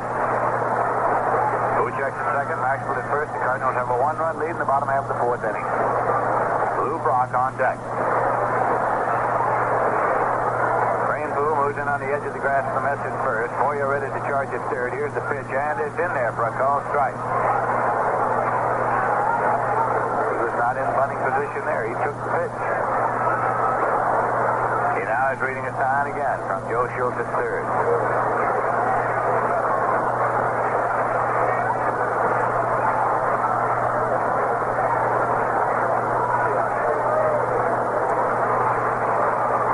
Selma steps off the rubber. Runners lead at first and second. The pitch swung on and missed. He took his full cut, and now the count to him is 2 strikes.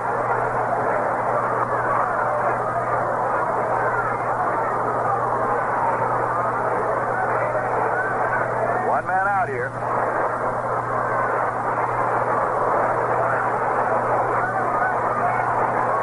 Selma reading the sign of catcher Hawk Taylor.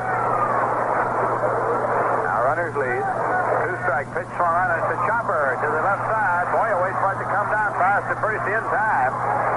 Runners move up on the infield out as that was a high chopper, and Boyer had to wait for it to come down while Briles was speeding down to first. But Unfortunately, he cannot speed that fast. Boyer fired it on in time to get it. So runners are second and third, and Lou Brock coming up, a left-hand batter. In the American League, a final score. Washington Senators 4, the Cleveland Indians 2. Pete Rickard all the way to get the win. John O'Donohue started and took the loss. Colavito and Camilli had home runs in the ballgame. Rocky Colavito, Doug Camilli. Lou Brock has walked and tripled so far in this game. Cardinal fans are starting rhythmic applause. A good crowd here for a Monday night ball game. A good crowd here for any night.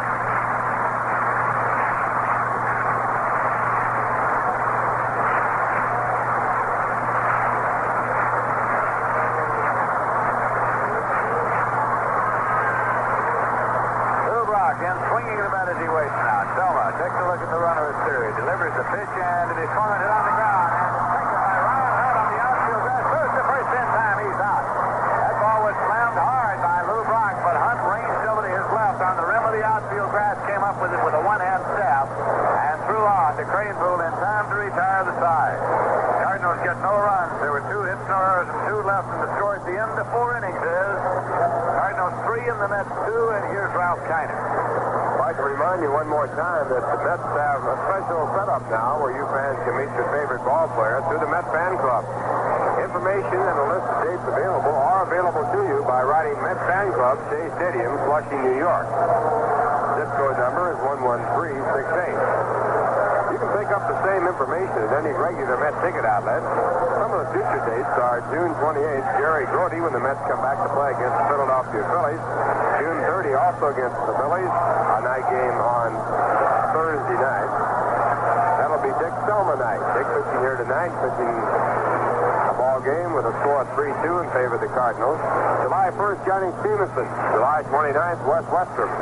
And when you come to the fan club room, the Lady Met Club invites you to bring a used, not broken toy. It will be sent to a hospital or orphanage in the name of the player you are visiting. Well, it's the top of the 5th at a ball game that is being witnessed by a tremendous crowd here on Monday night. In this brand new ballpark here in St. Louis. Fine ballpark. And the ball players were very strong in their comments about the condition of the playing field and the overall beauty of the ballpark before the ball game. Right now, the ball game going on, and once again, here's Lindsey Nelson. All right, Ralph, it's going to be Hawk Taylor up to lead off. He's been up one time and hit a fly ball to center. Short center field. It was not deep enough to score Crane Pool third at the time. That's trailed by 1 run, and Nelson Briles is reading the sign of catcher and co-captain Tim McCarver. Pitch is outside and off the end of the glove of McCarver and all the way back. It's ball 1.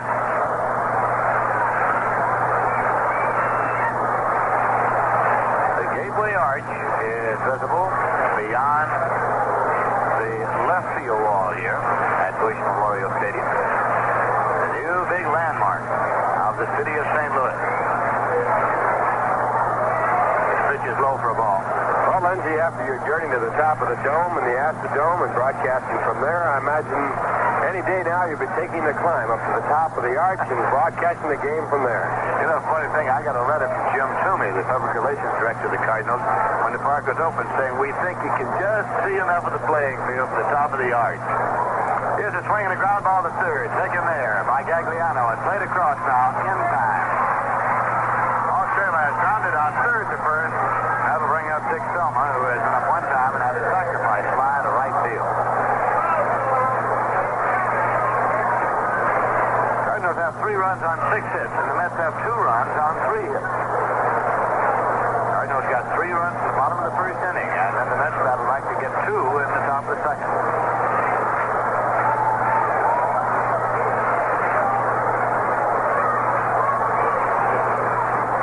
Pitch is in there for a call strike. Selma. You wonder about Dick Selma because he has been a switch hitter in the major leagues, and he quit batting from the left-hand side when he got hit in the right elbow, and now he's batting from the right-hand side against the right-hander, and he's done better this way than he did the other way. He drove in a run. That's right. Passed the bunny's way on and missed it. He was trying to push that one up the first base line. 2 strikes now to Selma.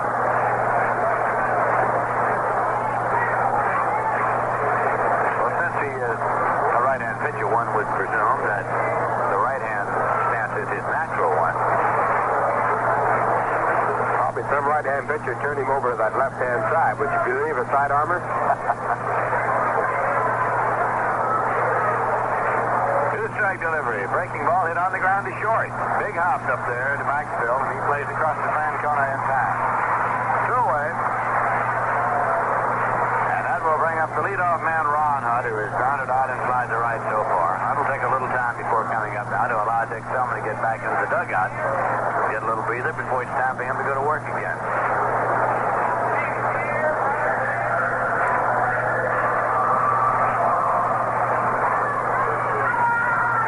That is, of course, a native of the St. Louis area.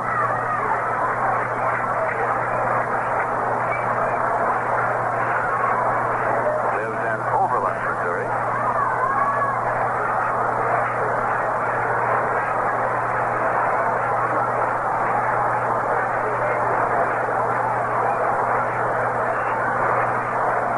Here's a breaking ball, and it's in there for a called strike. 2 men out, nobody on base with the Mets batting in the top half of the 5th inning. Tomorrow night, Tracy Stallard working for the Cardinals against Bob Shaw of the Mets. Here's a breaking ball, low, 1-1.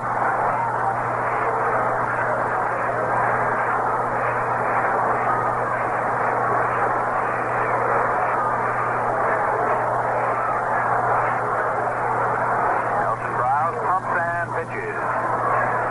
This misses low and away. 2 balls and 1 strike.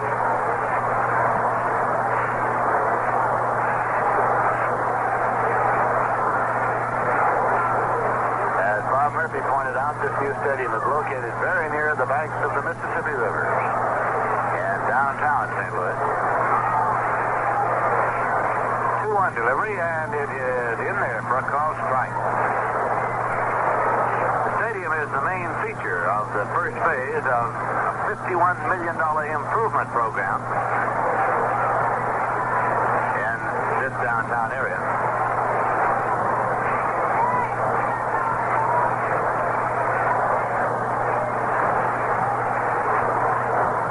Riles getting a time from McCarver and a 2-2 pitch. Swung on and foul back out of play. Count holds at 2-2. Other features of the improvement program in this area besides the stadium are a multi-level parking structure, which is now being constructed to accommodate 7,400 automobiles. Riles getting a time from McCarver and a 2-2 pitch. Swung on and foul back out of play. Count holds at 2-2. Other features of the improvement program in this area besides the stadium are a multi-level parking structure, which is now being constructed to accommodate 7,400 automobiles. And a 400-room motel. Swinging a ground ball to the left side, deep in the hole. Maxfield comes up, throws on, but not in time. A base hit for Ron Hutt. Now Maxfield went deep in the hole, came up with the ball, but couldn't stop himself until he was 2 steps on the outfield grass. He set from there and threw on the first, but not in time to get him out who beat it out. Ed Pursuit is coming up. He's 1 for 2. Had a base hit in the first inning. 7,000 stationary cars isn't much. Get a lot more than that on the Long Island Expressway. You're just about right. What do they call it? The world's longest parking lot.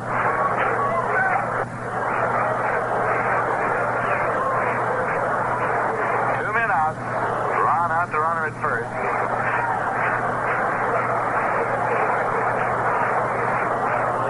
Now Briles for the pitch, and it's low for a ball.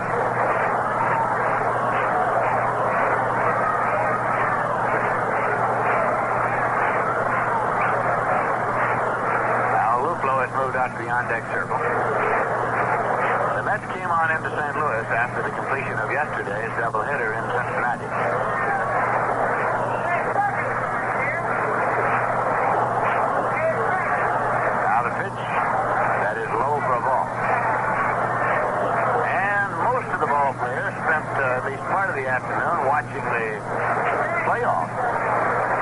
between Bill Casper and Arnold Palmer for the National Open Championship. Won by Billy Casper with a 4-stroke margin over Palmer.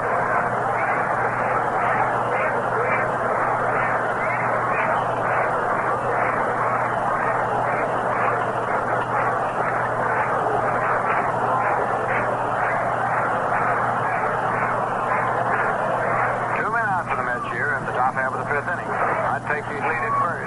2-0 pitch. Swung on it on the ground to short. Maxwell over. Up with it. Flips it to Buchek for the 4th on Huck. At second base. And the side is out. That's got no runs, 1 hit. Nor is 1 left. The score at the end of 4 1/2 innings is the Cardinals 3 and the Mets 2. Radio? Why should I advertise on radio? There's nothing to look at, no pictures. Listen, you can do things on radio you couldn't possibly do on TV. That'll be the day. All right, watch this. Okay, people, and now when I give you the cue, I want the 700-foot mountain of whipped cream to roll into Lake Michigan, which has been drained and filled with hot chocolate. Then the Royal Canadian Air Force will fly overhead towing a 10-ton maraschino cherry, which will be dropped into the whipped cream to the cheering of 25,000 extras. All right, cue the mountain.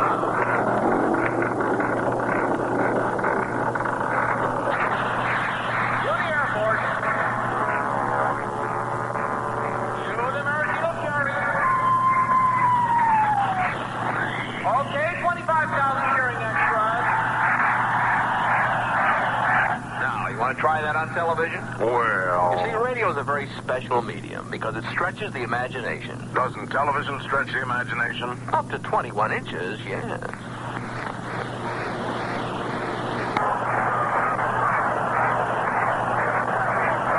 We're going down to the bottom of the 5th. Before we do, we pause for station identification. This is the New York Mets Baseball Network.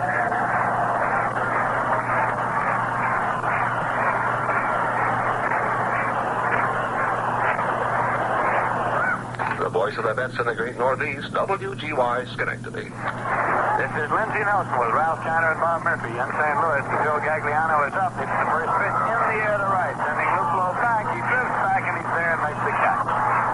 So there's 1 away for the Cardinals batting in the bottom half of the 5th inning. That'll bring up Kurt Flood, who's single left to drive in the run and slide out to center field. Kurt Flood, co-captain of the St. Louis Cardinals and a big favorite here. The All-Star game is going to be played here in this stadium on July 12th. Pitch to the right-hand batter. And it's bunted on and fouled off for strike 1. And there are new rules this year about the balloting for All-Stars. As an example, outfielders will not be balloted for by position of left field, center field, or right field. They'll just be balloted for as outfielders, which has caused a problem in some years. Here's the pitch outside for ball. It's caused a problem with fellas like Kurt Flood up there right now because Willie Mays plays center field. Here's a swing and a foul ball. Back and out of play.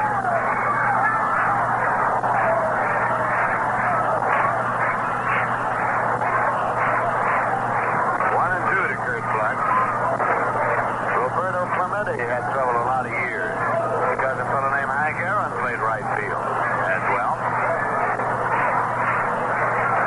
Now 1-2 pitch. Swung on and fouled up to the right side out of play. Back in 1950, Bert Schotten got himself into quite a jam because in those days they voted by the fans that would send their vote in. And Bert Schotten didn't want to play the top 3 outfielders. He didn't want to play Hank Sauer in the ball game. He was one of the top 3. And he tried to get that rule changed. And in Chicago, they didn't like that idea. No, I can imagine they did. Here's a 1-2 pitch. Swung on and missed. Dick Selma threw it by Kurt Flood. Took him out. Third strikeout for Selma. 2 away. And Tito Francona is the batter. Grounded out to first and flied out to right field.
back-end swinging strategy waits. And the 1-1 delivery. Fastball low, 2-1. There's no doubt in the mind of anybody who has seen him work that Dick Selma can throw the ball as hard as anybody around. The question is to put it all together. Control the breaking pitch, be able to mix it up, master the delivery necessary to becoming a complete pitcher. Here's a swing and a miss. The fastball again, 2-2. You may recall that it took a fellow named Sandy Koufax quite a few years before he could ever get it all together and become an effective pitcher. As a matter of fact, about 1961 was the first year that he really was effective.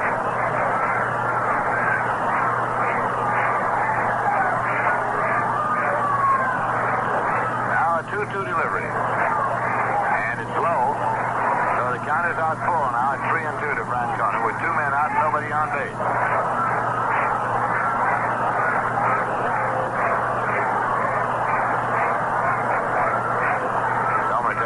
Off to mop his brow.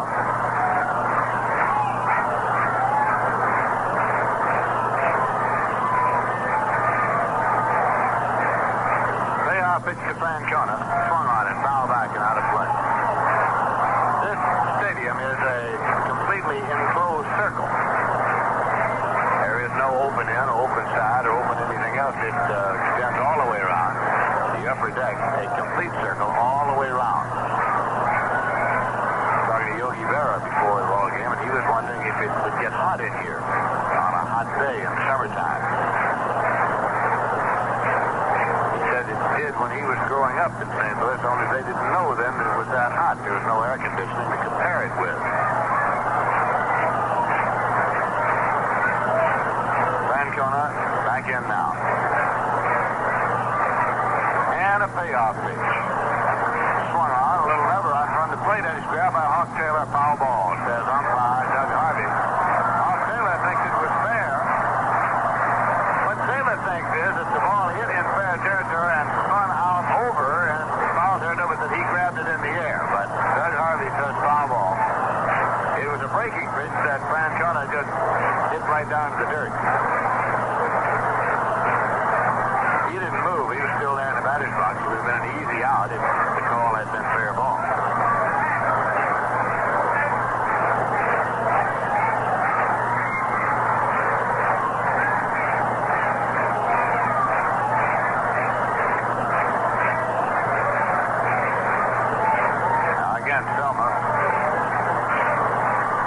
Payoff pitch. Swung out and missed. He struck out Francona. 4 strikeouts for Selma. 2 in this inning as he sets the side down in order. No runs, no hits, no errors, none left.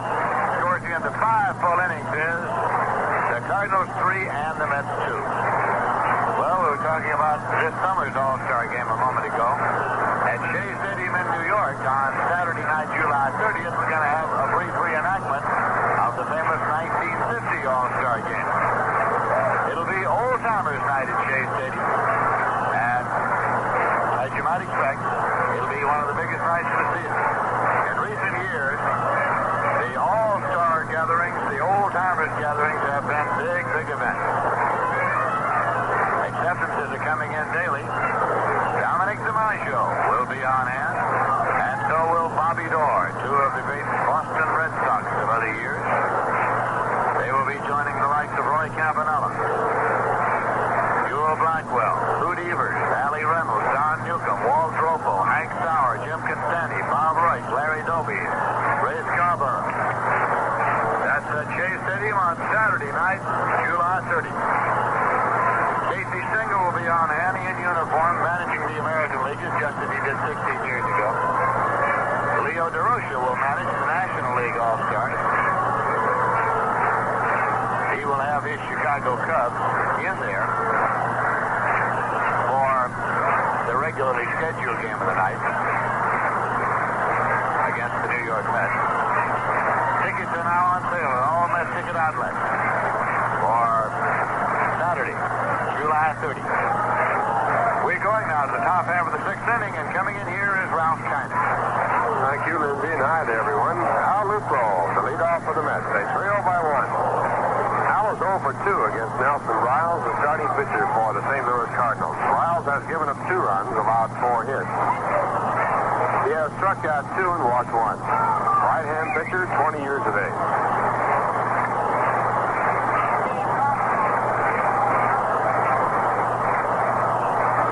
A left-hand batter in his first pitch. Curveball is too low. It's ball 1. Briles has thrown a lot of curveballs, and he's got a good overhand curve. It really breaks. Lupo batting .236. No home runs. 7 runs batted in.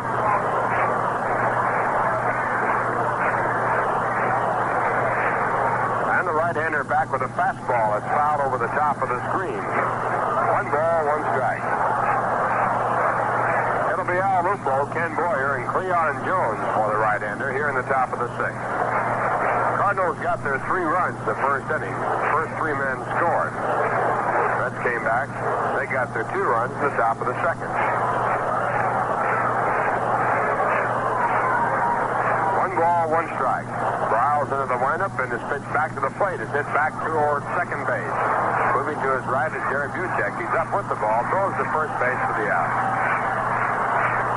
In the top of the 6th. It brings up third baseman Ken Boyer.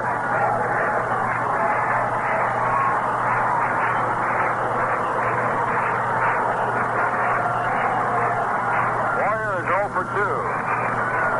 His average with the Mets at .288. He has 8 home runs and 28 runs batted in. Right-hand batter. Lou Brock, who always manages to play at deep left field, is way back there in left field. Kurt Flood, who does not always play at deep left center field, is deep in center. Mike Shannon about straight away and deep too.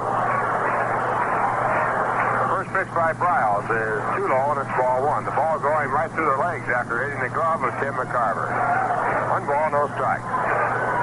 Cardinals 3, the Mets 2, 1 out, top of the 6th.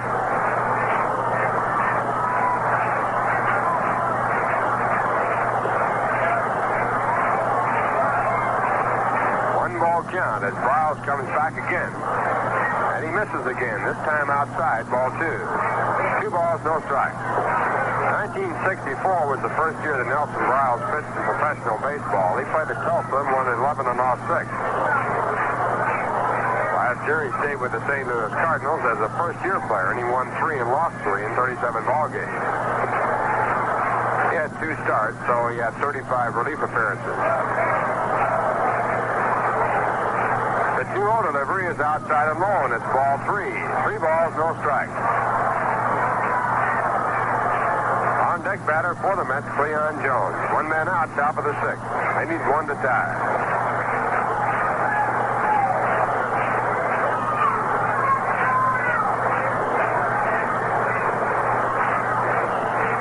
And at 3-0, the pitch back to the plate.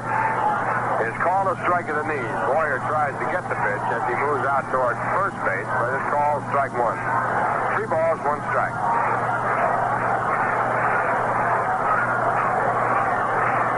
Foul balls are 330 down each line, 414 feet in center field, and 386 in left center and right center in this new ballpark.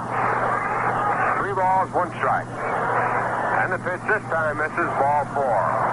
Briles walks his second man. He had walked Eddie Cranepool in the 2nd, and that cost him a run. And the batter coming up is Cleon Jones, who has a single and 2 times up. The one time they got him out, he lined out the right field. Jones batting .287.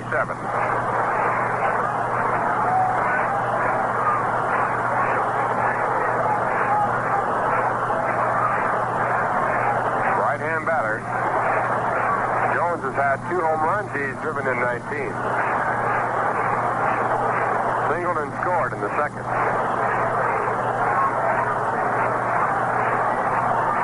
Cardinals 3, the Mets 2, 1 out, top of the 6th. And the first pitch to Cleon is a curveball that is outside and low, and it's ball 1. 1 ball, no strike.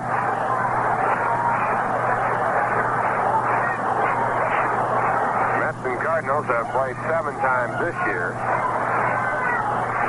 Cardinals have won 5 of the 7. The Mets are 1-1 in St. Louis and have no decisions here in this new ballpark. They played their first 2 ball games in the old stadium.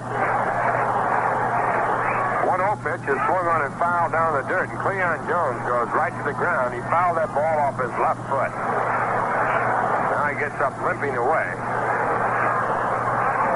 Cleon missed the second game of the doubleheader, the latter part, when he turned an ankle. Now he's limping around the batter's box, trying to walk off the pain. 1 ball, 1 strike count.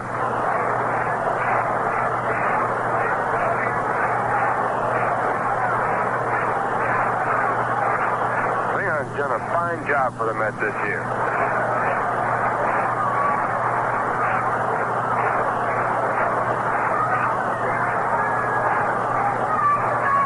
Now he's back in the batter's box. The count 1 ball, 1 strike.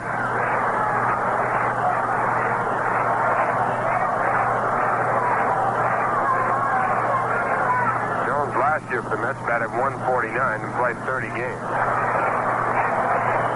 Here's a 1-1 pitch. 2 low on this ball 2. 2 balls, 1 strike. And Nelson Briles behind Cleon Jones with Ken Boyer at first. Ken represents the tying run. Jones batted 269 at Buffalo last year, along with his appearances with the Mets.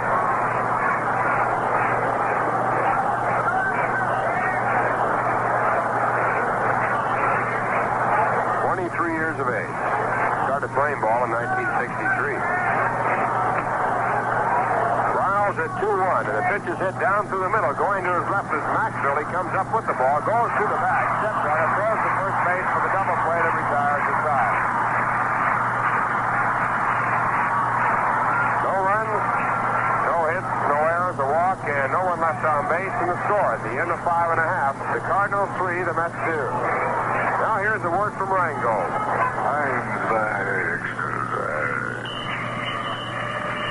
I don't know the reason.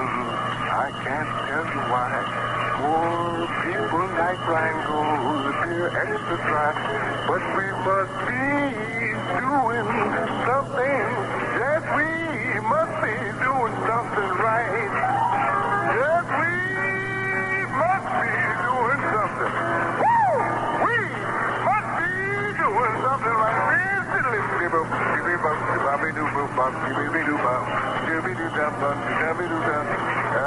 Pour me another mug of that Rheingold exercise here. Woo! Yes, we must be doing something. Woo! We must be doing something right.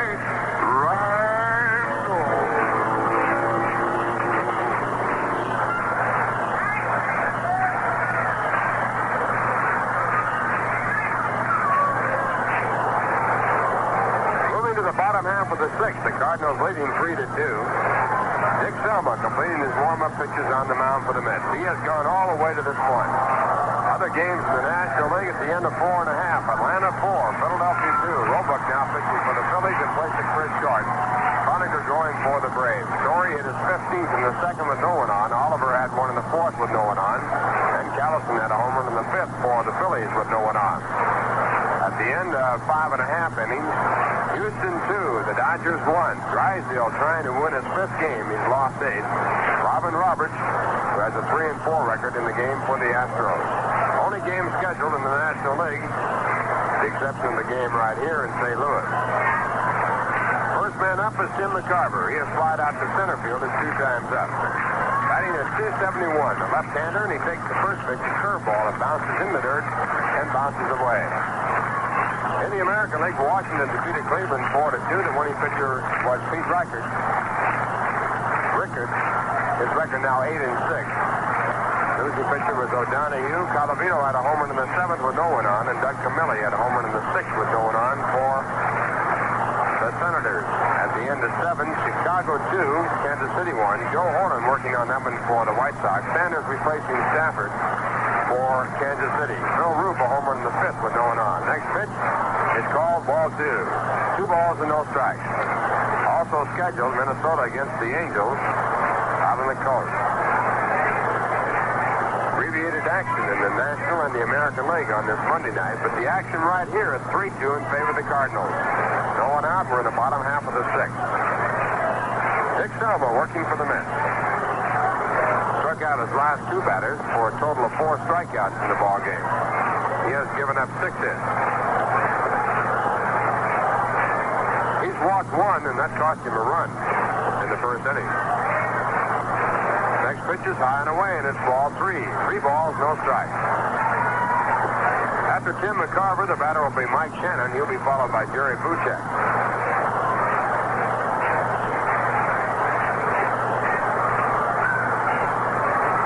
3 balls, no strikes. Very pleasant night tonight here in St. Louis. Here's a 3-0 pitch. It's in for a called strike, and Tim McCarver tried to steal it as he jumped away from the plate. But the pitch called strike 1 by Doug Harvey. Umpire at first base is Harry Windelstadt. At second base, Jack Crawford, and at third base, Ed Bargo. They rotate around. The clockwise direction to take the umpiring duties the next day. 3 balls, 1 strike. And the pitch, line into center field, a base hit. Tim McCarver rounds at first base and holds there. Cleon Jones comes up with the ball and tosses it in to Ron Hunt. So Tim McCarver, the leadoff batter in the bottom half of the 6th, is on, and the batter now coming up is Mike Shannon. 7th base hit for the Cardinals.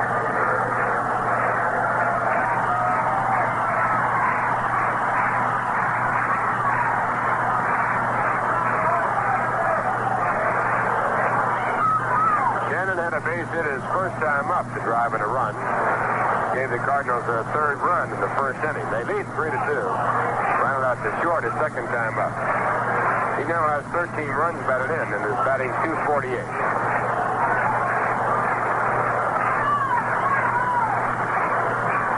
Bill Hepler warming up in the bullpen for the Mets along with Larry Bernard. The first pitch is blowing away and it's ball 1, and Shannon was not bunting. Ken Boyer was playing in, but he did not charge. At first base, holding against the runner there, was not charging either. 1 ball, no strikes. No one out, bottom half of the 6th.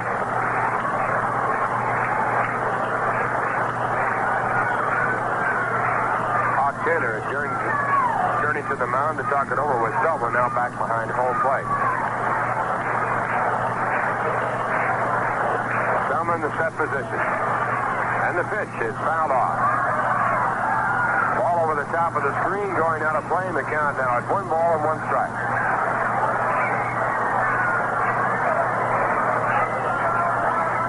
Shannon checking with third base coach Joe Schultz. Dick Selma is the coach at first base for the Cardinals. Joe, a former Major League catcher, and Dick, a former Major League first baseman. 1 ball, 1 strike. Throw to first base, but Cranepool does not make a tag as Tim McCarver was back easily. Sisler also plays some outfield. His father's in the stands here tonight. Pitch back, and it's in there for a call, strike 2. 1 ball and 2 strikes. George Sisler, who was a famous pitcher in the major leagues and also a famous first baseman for the St. Louis Browns.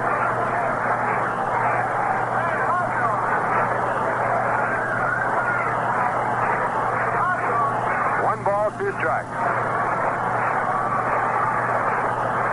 No one out, bottom half of the 6th. The Cardinals lead 3-2. Dick Selma working for the Mets. His pitch. It's foul again, coming back out of play. Well, the Cardinals say it, 1 ball and 2 strikes.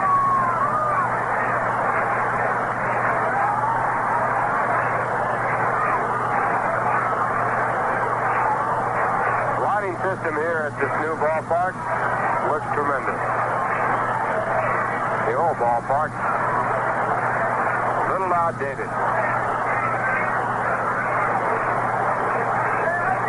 1 ball, 2 strikes. Selma taking plenty of time between pitches. Now he gets set.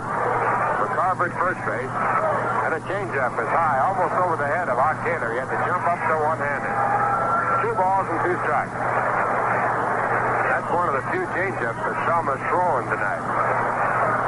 He's been relying on his fastball and his curveball, been using the curve well.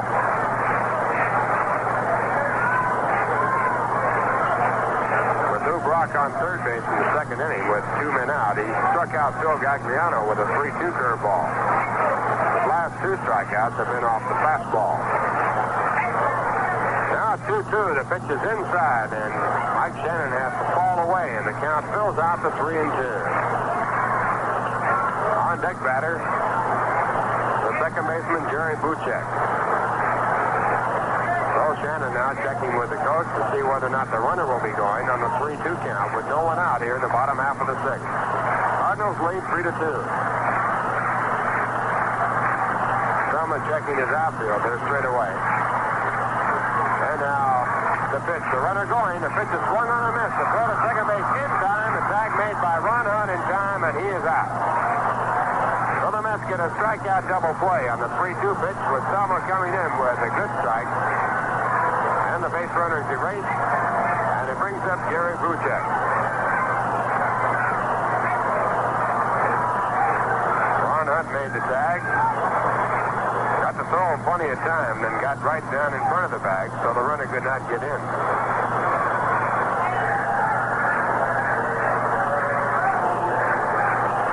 Let's get the first double play of this ball game. Have had one also. That came in the 6th inning. We're in the bottom half of the 6th. Cardinals lead 3-2, and Jerry Buchek is the batter. Jerry has a base hit and 2 times up. Took a good play by Ron Hunt to get him out in the first inning. With Mike Shannon on at first base with 2 men out. First pitch, a big curve, and a swing and a miss. Buchek was way out in front, strike 1. Jerry batting .252 with 2 home runs and 16 runs batted in. Got his first Major League home run against the Mets. In fact, he got his first 2 Major League home runs against the Mets in 1965. 1 strike delivery, swung on a miss. Again the curveball, strike 2. Buchek has hit 3 in the Major League.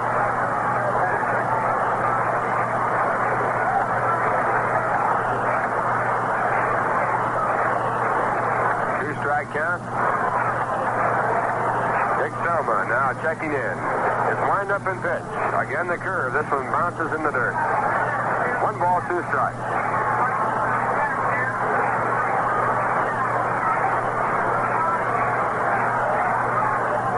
Hawk Taylor catching for the New York Mets. Got that throw away and got it down to second base in plenty of time. He had something on it. Lou Brock has had a stolen base in this ball game, his 24th. Down 1-2. High fly ball hit out to left field.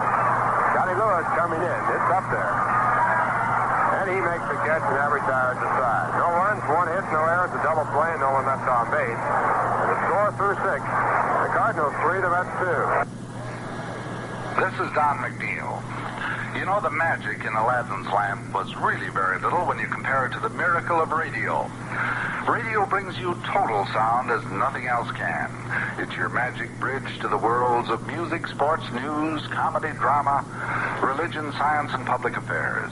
Radio takes you to any part of the world in a fraction of a second. It entertains, informs, educates. You can take the magic of radio with you to any room in the house. To work, to the store, to the country, or the mountains. For a picnic, to the beach, or in your car while driving. Radio is versatile, too. With a twist of the dial, you can satisfy your every listening mood, from show music to film music, from hootenanny to classical, from folk music to dance music, from sing-along to western. And best of all, you don't have to stop what you're doing to enjoy radio. All you do is listen. That's the magic of radio, the sound of year-round pleasure.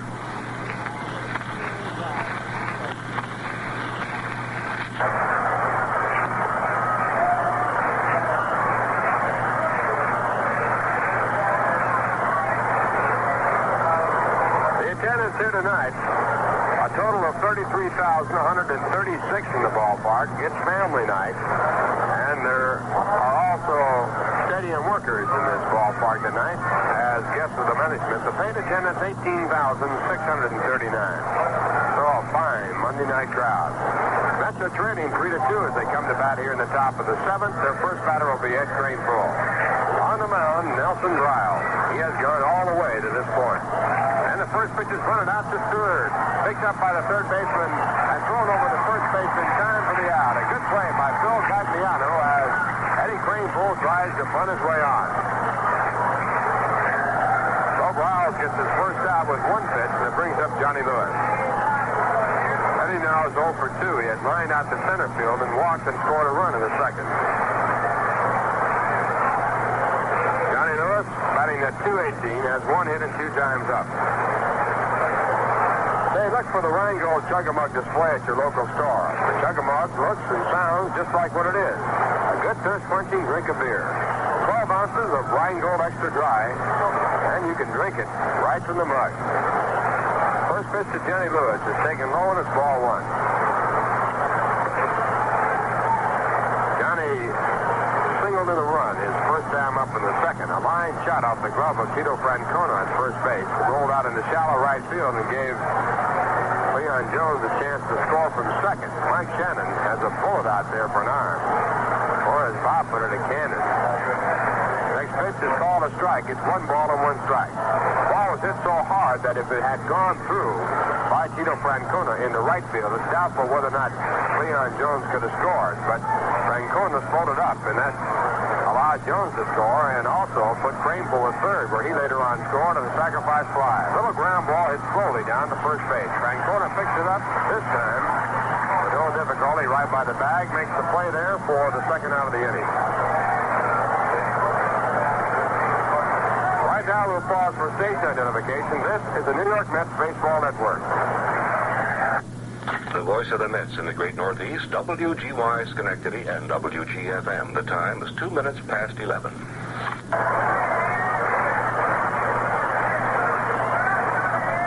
Ralph Kiner along with Bob Murphy and Lindsey Nelson from St. Louis, Missouri.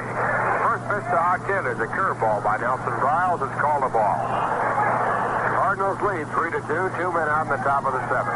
All was scoring in the first 2 innings. Cardinals got 3 in the first. The Mets came back to get 2 in the second. And both starting pitchers in, Nelson Briles and Dick Selma. Another ground ball hit out toward first. Nelson Briles comes off the mound charging. Comes up with a good play. He picked it up.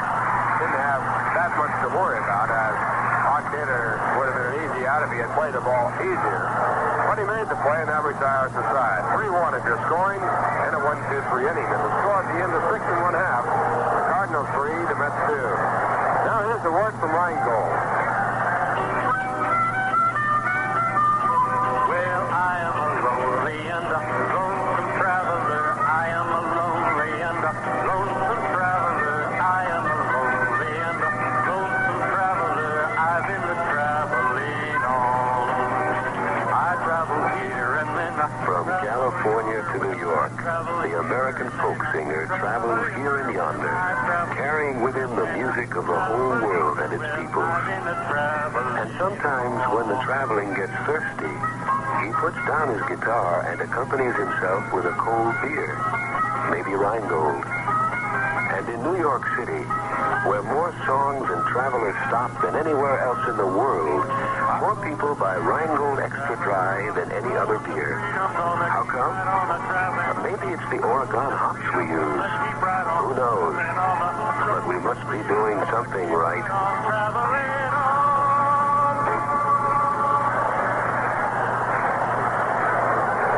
Bottom half of the 7th inning, the Cardinals batting, and they lead in the ball game by a 3-2 score. Cardinals with 3 runs and 7 hits. And the first batter will be Dal Maxwell. Dal had a single his last time up off Dick Selma. Dick has gone through the first 6 innings, giving up 3 runs, allowing 7 hits, while striking out 4 and walking 1. To make it striking out 5, he got a strikeout double play in the 6th inning. Maxwell batting an even 200, but no home runs, and 3 runs batted in, a right-hand batter. And he slices one down the right field line, but Al Lupo shaded there, and he goes over and makes the catch near the foul line. Ball was well hit, but Lupo shaded over toward the foul line against Maxwell's right-hand hitting. Made the play for the out. So Selma gets a quick out. And now the batter coming up is Nelson Briles, the pitcher. Nelson is 0 for 2. He's had 1 hit and 19 times up this year. In the 4th inning, with one man out and runners at first and second. He was up where he could have been in a bunting situation, but Red Schoendienst let him hit, which would indicate that he might be a good hitter. He lines one to right field. Al Lupo going back. He turns and makes the catch. Deep fly ball to right field. So on 2 pitches, Dick Selma has 2 men out. Now the batter coming up is Lou Brock.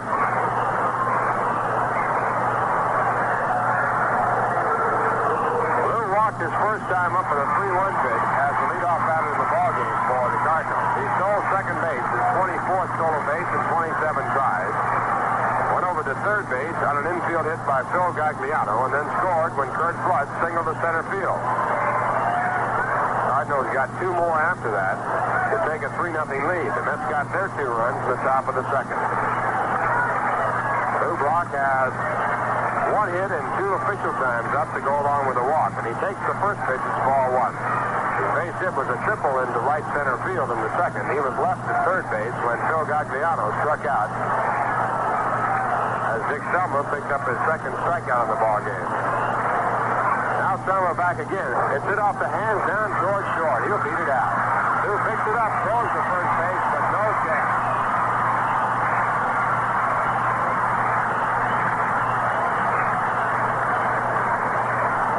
Dick Selma got him right in the hands, but the ball was hit out toward shortstop just by Ken Boyer, who tried to get to it.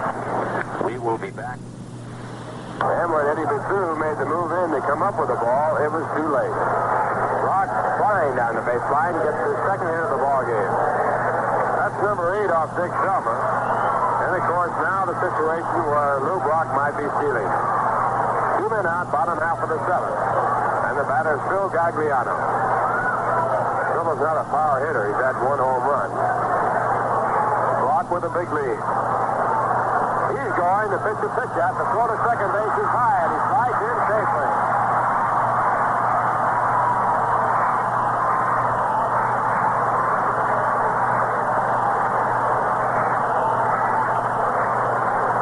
Well, everyone in the ballpark knew that Brock was going, including Hot Taylor, who pitched out, but he didn't get the throw down there low enough, and that gave Brock a chance to steal his second base of the ball game. Number 25 for him, and now he's in scoring position. 1 ball count. The pitch back is swing at a curveball, a foul tip, and the count now 1 ball and 1 strike. And Brock walked his first time up in the first. He stole in the very first pitch. 1 ball, 1 strike. 2 men out, bottom half of the 7th. The Cardinals leading 3-2.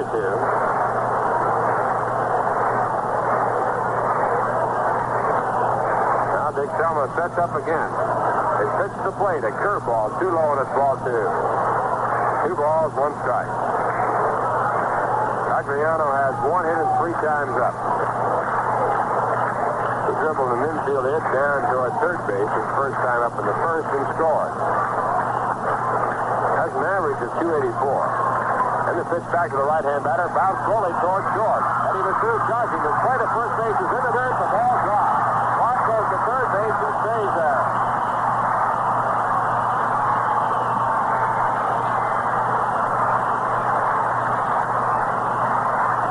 Ground ball down to shortstop. Eddie Basu had to charge it, and he threw quickly, but threw low to first base. Green Poole dropped the ball. He was in more of the act of trying to keep it from getting too far away because Lou Brock had moved over to the third, and the ball had rolled away too far. Brock could have scored. It is being scored an error against Eddie Basu on the throw, and now runners at first and third with Kurt Flood batting.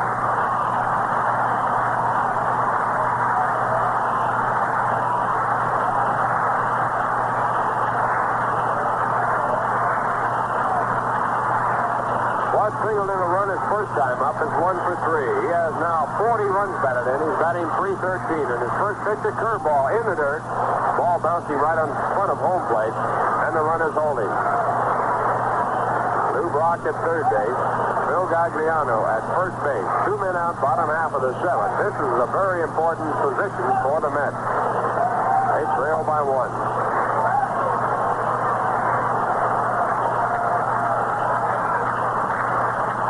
Count. Selma sets up again. His pitch to the plate is a curveball, a big swing and a miss. Strike strike one. Kurt Flood was not fooled. He just missed the ball. 1 ball, 1 strike.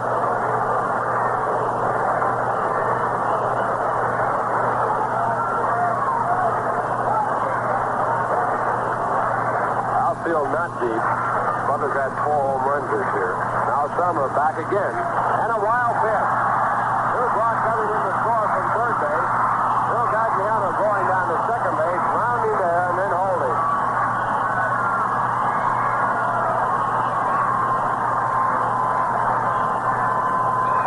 Dick Selma firing low and away outside of the glove of Hot Taylor. The ball going back to the screen. A wild pitch, and the Cardinals now lead 4-2. Infield hit, a stolen base, an error, and a wild pitch.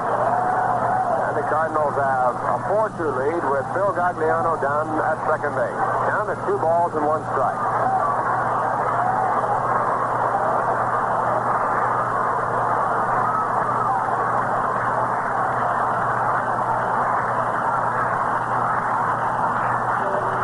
On deck batter, Tito Francona. Selma has some room at first base. Here's the 2-1 pitch. Low outside fastball, ball 3. Backhand catch by Hawk Taylor. 3 balls, 1 strike.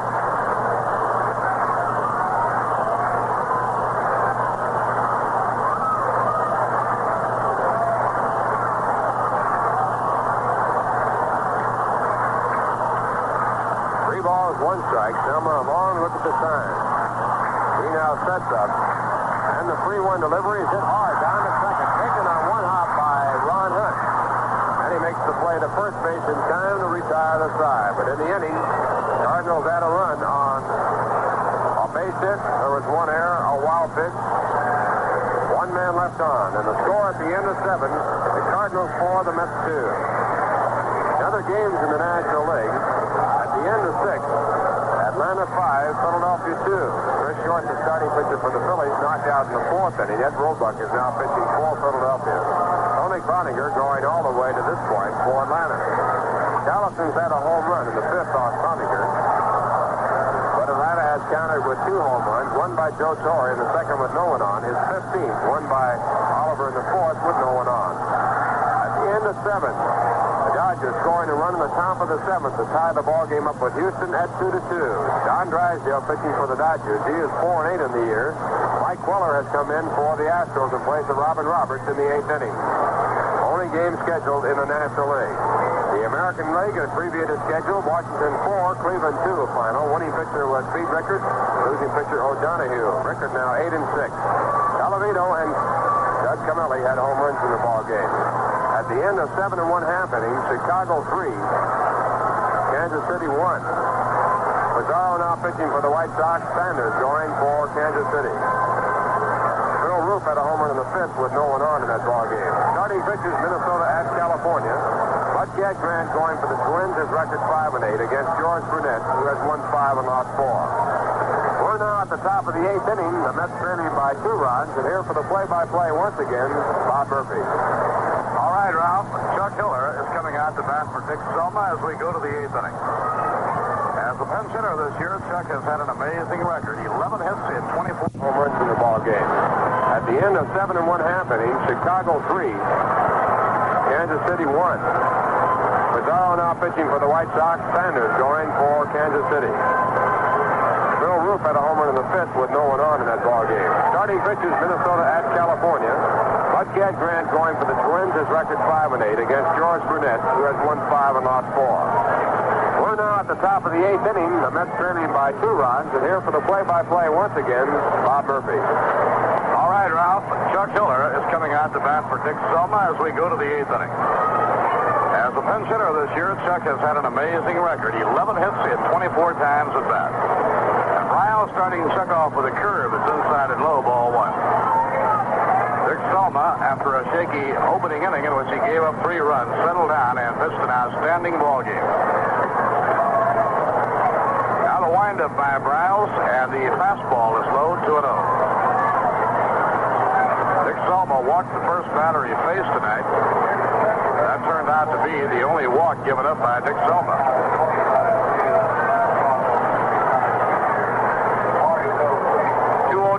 by Briles. It's sending for a call strike.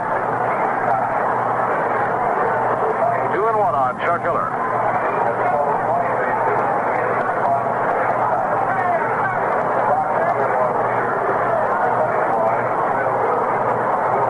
Now Briles, 2-1 delivery. A ground ball slowly hit down the first baseline.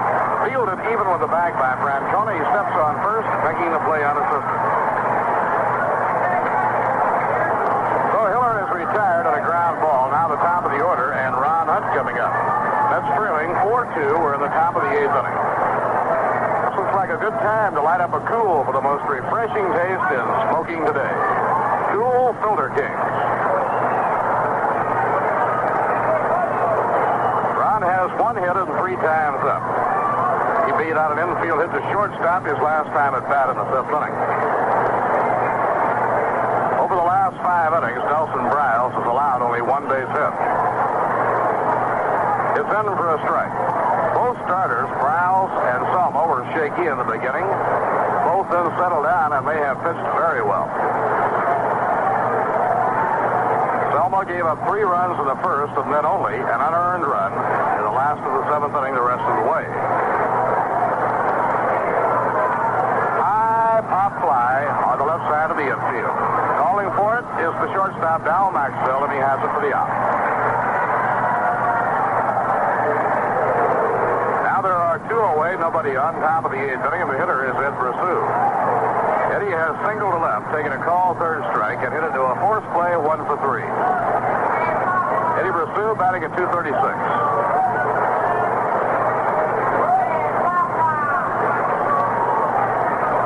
Luplo is the on-deck batter.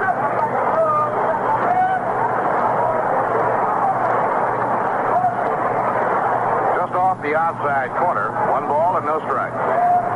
St. Louis, 4 runs on 8 hits. New York, 2 runs on 4 hits. We're in the top of the 8th inning.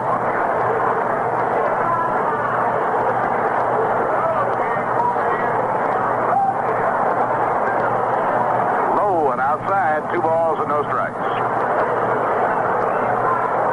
Cardinals are in a good spurt right now.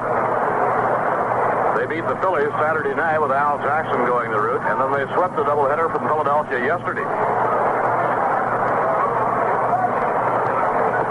Up high, ball 3, 3-0. Tomorrow night, Bob Shaw will be pitching for New York. Bob won his 2nd game, his last outing Friday night in Cincinnati. Billy Hepler and Larry Benarth are both warming up in the Mets bullpen, and one or the other will take over the pitching in the last of the 8th. Ball 4 is outside, and Eddie Brassu has walked on 4 pitches.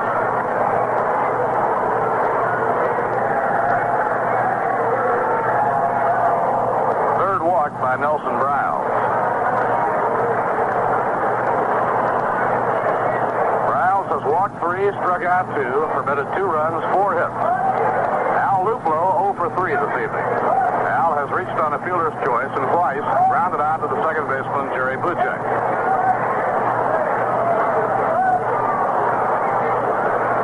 So Al is the tying run at bat with 2 men down here on the top of the 8th inning.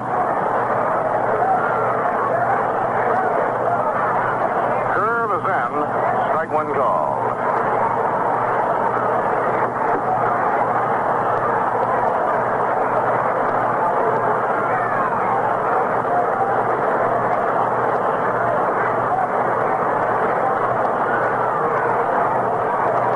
Count on Al Luplo. Francona not holding against Eddie Brassu. And the fastball is off the outside corner. 1 ball, 1 strike.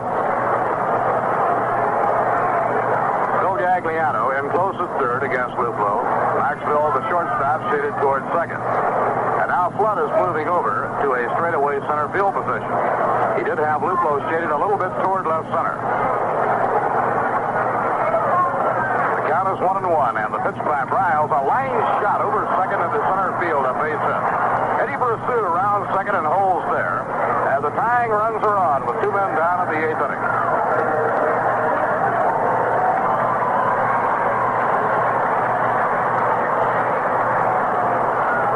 Jimmy Boyer coming up. Ken has fouled out to first, grounded out to short. His last time at bat, he reached on a walk.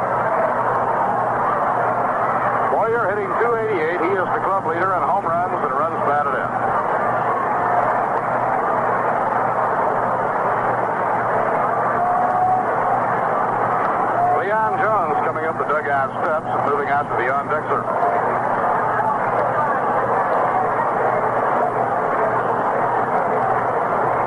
Now the Mets with 2 men down get a rally going against Nelson Briles. That is the 5th base hit of the ball game. Joe Horner and Don Dennis are now warming up in the St. Louis bullpen. Bill Hepler and Larry Bernard warming for New York. Here's the pitch to Kenny Boyer. A foul ball hit down the third base line, no play.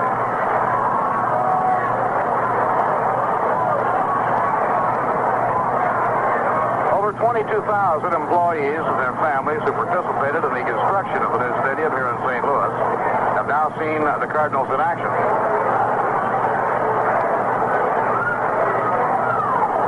Billy Hepler is sitting down, and Jack Hamilton is starting to get ready in the bullpen.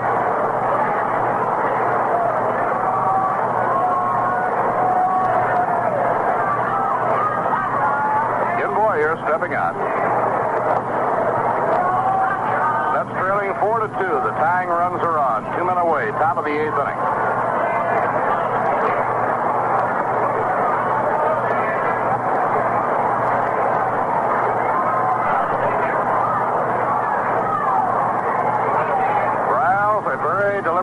Particularly when he gets somebody on. Now looks in for his sign from McCarver. Eddie Brasseau on second, Al Luplow on first. Here's the pitch on the way. Misses the outside corner. 1 ball and 1 strike.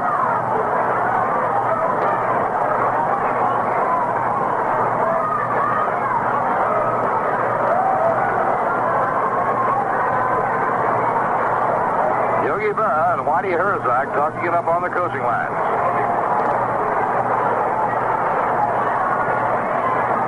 Flood playing Boyer deep and over toward the alley in left center.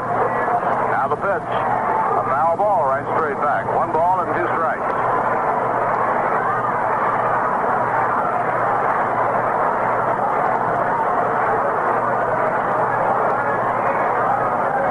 Briles retired the first 2 men up. He got pinch hitter Chuck Hiller. Then retired Ron Hunt on an infield pop fly, but he walked in Brasseau, and Al Luplow drilled a single to center field.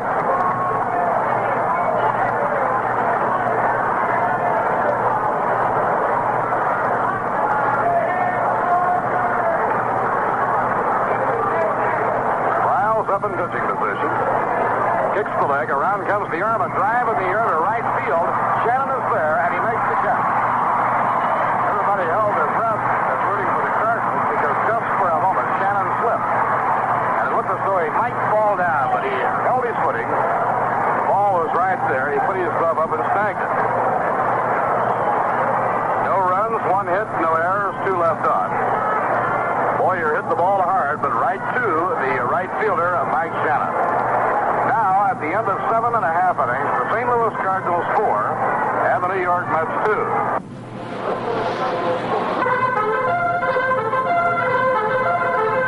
That's Bugles and Drums, and you'll hear that each evening Monday through Friday at 5:45 on WGY when I bring you Spotlight on Sports, the only full 15-minute radio program in the area devoted exclusively to sports news of the day. This is Bill Carpenter inviting you to hear Sports Spotlight each day and to tune in Mondays and Thursdays at 5 minutes past 7 p.m. for 2 new programs of auto racing news, Northeast Racing Roundup on Mondays and Speedway Highlights on Thursdays. And these programs are only part of WGY's extensive and intensive coverage of sports. Monday through Friday at 6:15, horse racing fans will like Howard Tupper's Track Talk. Golf enthusiasts will enjoy Bill Edwardson's Golf Talk on Thursdays at 6:35 p.m. with questions from golfers and answers from pros. All this plus Mets baseball and national sports coverage from NBC on WGY, your reliable station for sports in 26 counties of New York and New England.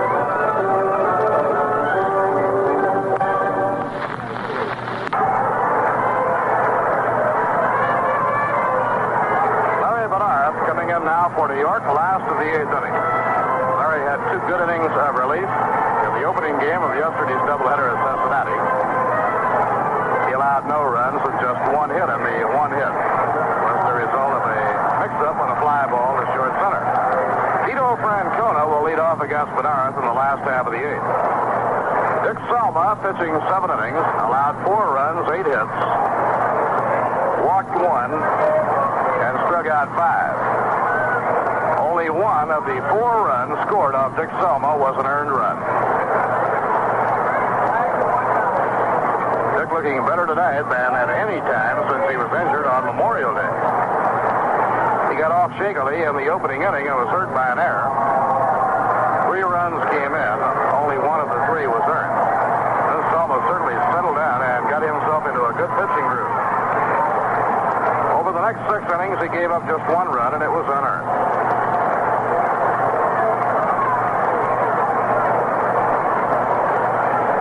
Tito Francona has grounded to first, flied to right, been struck out, nothing for 3.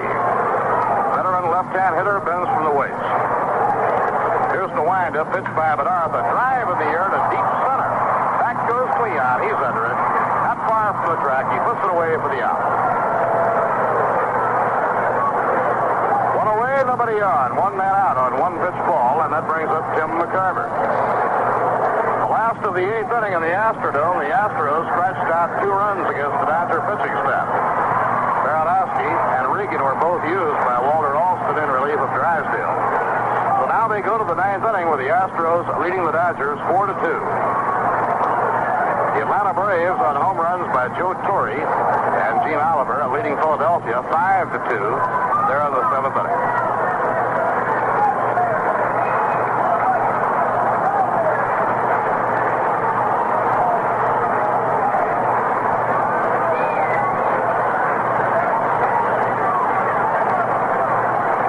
McCarver drove in a run with a sacrifice fly deep to center, and single to center, 1 for 2.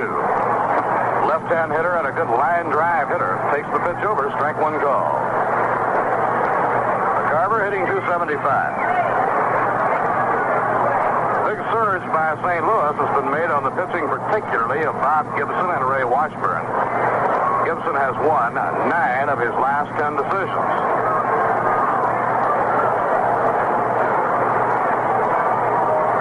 Into his windup. Here's the pitch. Breaking ball in the dirt. 1 ball, 1 strike.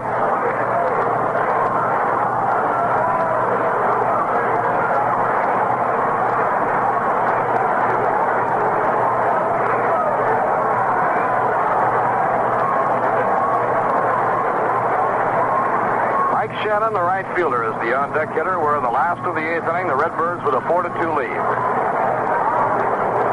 Bernard over the head. Down comes the arm. Fly ball into center field. Waiting under the ball is Cleon. He taps the glove and puts it away for the out.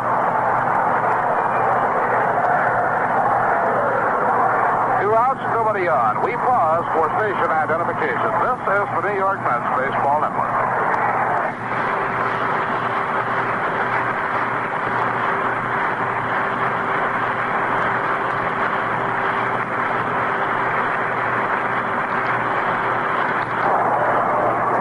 With Ralph Kiner and Lindsey Nelson from Busch Memorial Stadium in St. Louis, bottom half of the 8th inning. Cardinals 4, the Mets 2. Larry Bernard pitching in relief. 2 outs, nobody on. The pitch to Shannon. Fastball just under the knees. 1 ball and no strikes.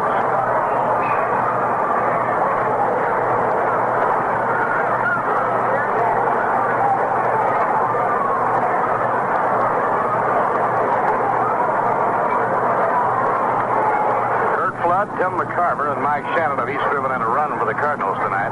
Slow ground ball down the third base line, racing in Boyer. The throw, out, safe at first base. It's like he started to call him out and then called him safe. Beautiful play by Boyer. Then he came in at full tilt, grabbed the ball with his bare hand and threw it the same motion. He had something on the throw, and it was right to screen rule. Shannon beats it out for a leg hit. Have had an unusual number of leg hits in the ball game. That is their 9th hit of the ball game, and it brings up Jerry Buchek. He has 1 for 3, a single. Buchek, right-hand batter, hitting at .250. That infield hit for St. Louis, their 3rd of the game.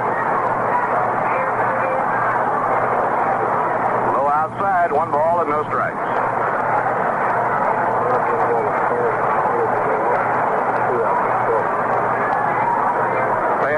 hit that was more of the scratch variety, that was a ball hit toward the hole that went off Eddie Pursue's glove and into the outfield. So that would be 4 of their total of 9.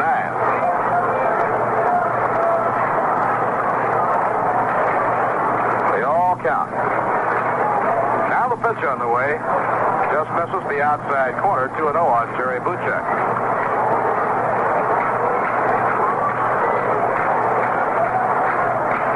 Bob Shaw and Jack Fisher pitched the remaining 2 games of the series. They were both winners in their last start Friday night in Cincinnati. Fisher gave up just 1 run. It was unearned.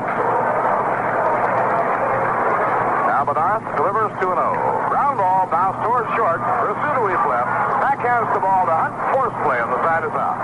Nice play by Eddie Pursuit. He had to range further for that than we first thought he would, and he made a good play on the ball. Bad retired. No runs, 1 hit, no errors, 1 left. Now, at the end of 8 innings, the St. Louis Cardinals 4, the New York Mets 2. A week from tonight, it's the Mayor's Trophy game at Shea Stadium. The Mets playing the Yankees. With every penny of the proceeds going to help the Mayor's Sandlot baseball program in the greater New York area. This game has been turning over a lot of money for a very worthwhile cause, the Mayor's baseball program. And, of course, it's a wonderful evening. A lot of fun, a lot of excitement. Last year, the Mets won the ball game 2-1. Each game has been a good one. The Mets, as the host team, defraying the cost this year so that all the proceeds go to the charity. Phillies are in a week from tomorrow night, the 28th of June. Mets will then open a week at home in which they play the Phillies and the Pirates, including a doubleheader with Pittsburgh on Sunday, July 3rd. As well as a day game on Saturday and a night game on Friday night, the first night of July. The Philadelphia series, a night game Tuesday, a day game Wednesday, and a night game Thursday. Then the Mets go on the road for 1 week, which leads us right up to the All-Star break. The All-Star game this year will be right here in the new stadium in St. Louis.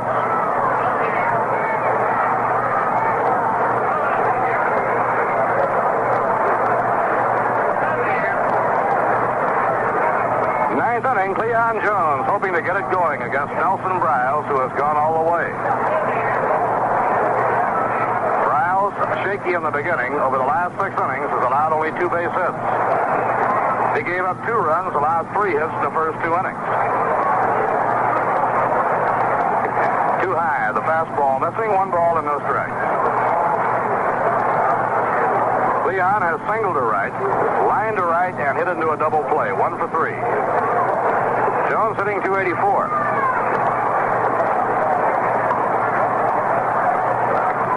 He takes it all away. It's on the outside corner. 1 ball, 1 strike.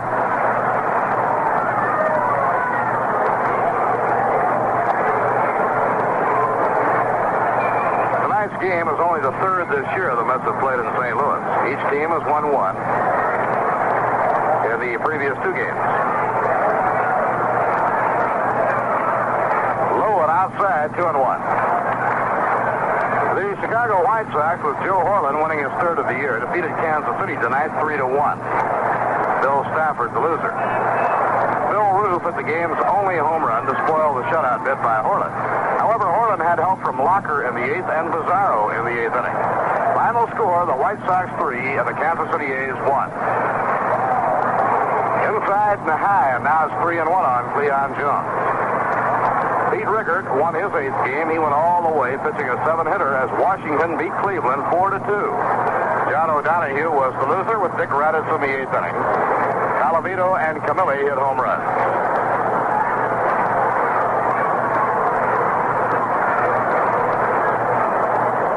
Now it's 3-1 on Cleon Jones, leading off the 9th. Nobody on, nobody out. St. Louis 4, New York 2. Flood playing Cleon a little bit toward right center. Now the pitch. Fastball over, 3-2.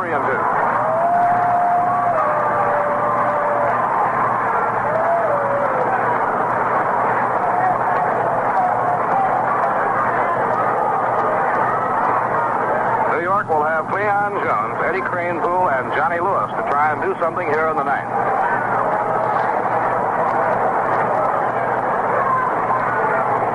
Nelson Briles, 22-year-old right-hander from Chico, California, is into his windup. The payoff pitch. Too high, it's ball 4, and Cleon goes to first base. That is the 4th walk given by Briles, and it brings Red Schoendienst down to the dugout.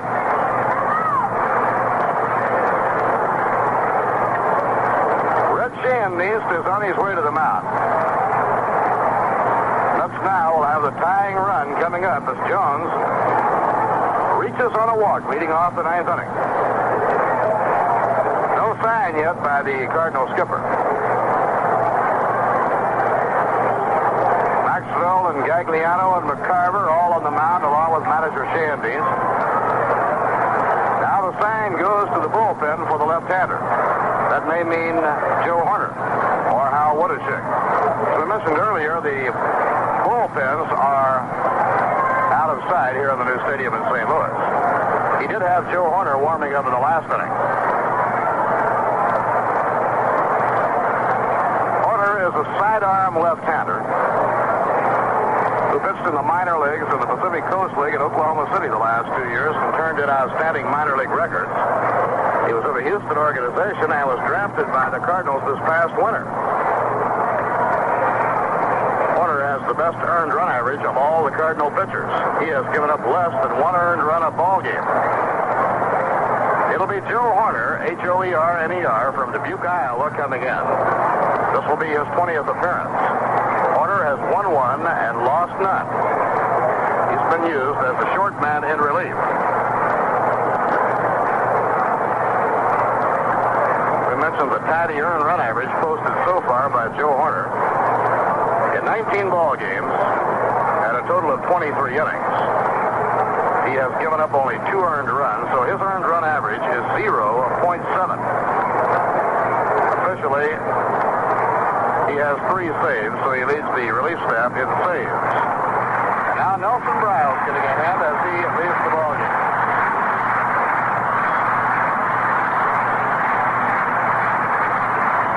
Good hand for Nelson Briles. He pitched a superb game for the Cardinals. He got off shakily, but settled down and pitched very well.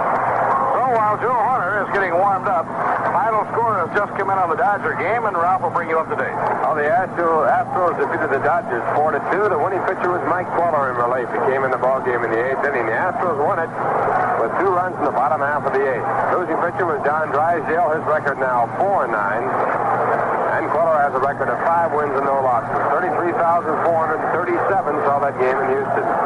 And the Philadelphia Phillies have scored 3 runs from the top of the 7th to tie up their ball game with Atlanta at 5-5. Ray Herbert now pitching for Philadelphia. Tony Cloninger, the starting pitcher, still in for Atlanta. Home runs by Torrey and Oliver for the Braves, and Callison had one for the Phillies. In the American League, at the end of their ball game at Washington, the Senators won it over Cleveland 4-2. Winning pitcher was Pete Rickard, the losing pitcher O'Donohue, Colavito, and Camelli home runs. White Sox defeated Kansas City 3-1. The winning pitcher was Joe Horland, the losing pitcher was Stafford, and Phil Roof had the only home run of the ball game. And at the end of 1.5 innings, the Minnesota Twins won, the Angels won. Mudcat Grant coming up as the starting pitcher for the Twins, and he is being opposed by George Brunette. Now, Mincher had a homer in the 2nd with no one on for the Minnesota Twins to tie up the ball game in the top of the 2nd. Only game scheduled, and now, right now, here's Bob Murphy. Ron Swoboda will now hit for Eddie Kranepool. The Cardinals pitching a left-hander, Joe Horner in relief of Briles, and here's the stretch. Now the pitch on the way. Sidearm fastball outside to Ron Swoboda. 1 ball, no strikes. Ron batting 197 with 2 home runs, 12 runs batted in. That's trailing by 2, and they have Cleon Jones on first base, nobody out. Pitch by Horner, a high fly ball to left center field. Flood moving in and over toward the alley is now under it and makes the catch. Ron Swoboda retired on the fly ball to left center. Now Johnny Lewis is being called back, and Billy Murphy is down around the bat rack. Billy, a right-hand batter, Lewis, a left-hand hitter. So again, Wes Westrum will go the percentages against the side-arming left-hander.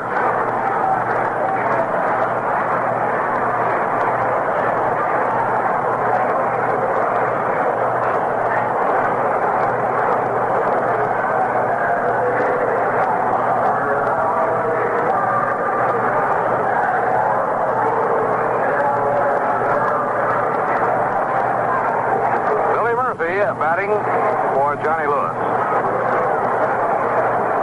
Billy, hitting .245, has 3 home runs and 8 runs batted in.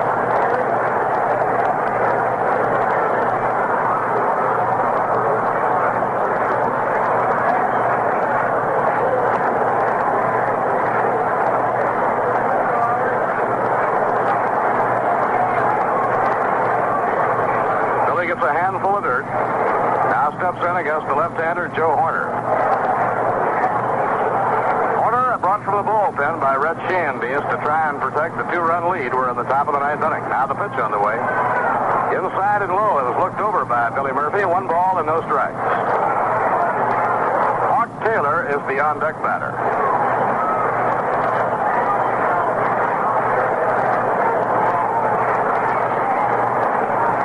Billy lashes the bat around, waiting on Joe Horner. The 29-year-old southpaw pitches, and it's a pop foul back toward the dugout. No play. McCarver hustling back, but he had no chance. It drops in the seats. So it's 1 ball and 1 strike on Billy Murphy.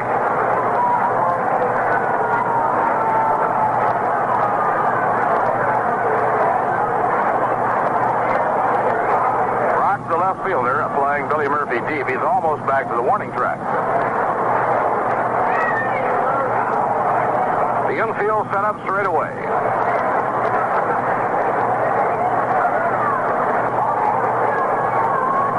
Francona is not holding against Leon Jones. Now the pitch by Horner. On the outside corner, a call strike. 1 ball and 2 strikes.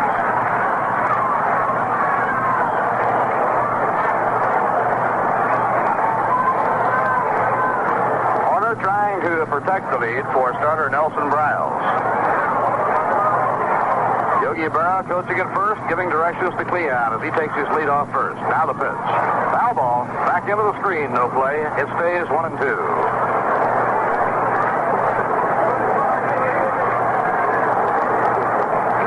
Quiet moment here for the Mets as they dig in, trying to keep it going in the top half of the 9th inning.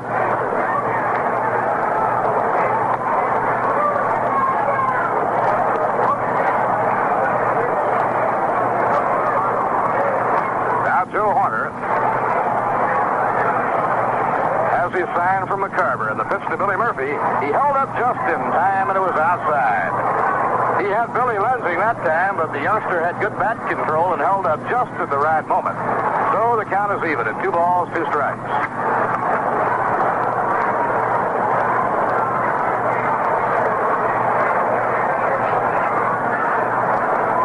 Billy takes a big deep breath, trying to relax himself. Cocks that bat off the right shoulder. The pitch to him. A foul ball back upstairs and out of play. Joe Horner, 29-year-old southpaw who was taken in the draft last winter by the Cardinals. He's a left-hander who deals sidearm, and he throws hard. He doesn't get by on junk. He's a fastballer. And you can see why Wes Westrum wants those right-handers up against him, because he would certainly be tough. He's tough enough on the right-handers. He would really be tough on left-hand hitters.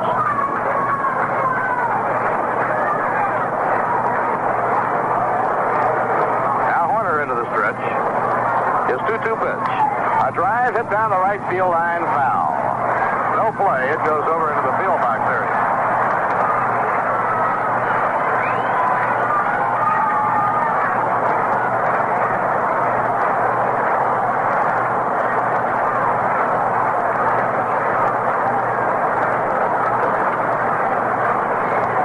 Gets out of the batter's box, strolls around just a little bit.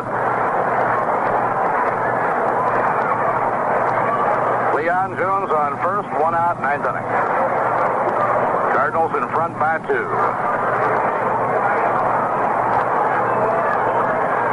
Horner up in the set position, his pitch on the way. A fly ball hit to right field. Mike Shannon comes in, he's there, and makes the catch to him down.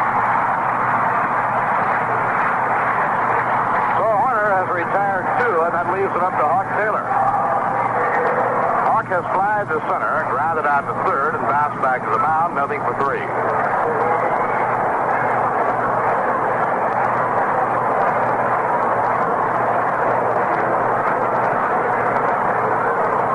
Some of the Cardinal fans now head toward the exit. As Hawk Taylor steps in with 2 men down, he is the tying run at bat.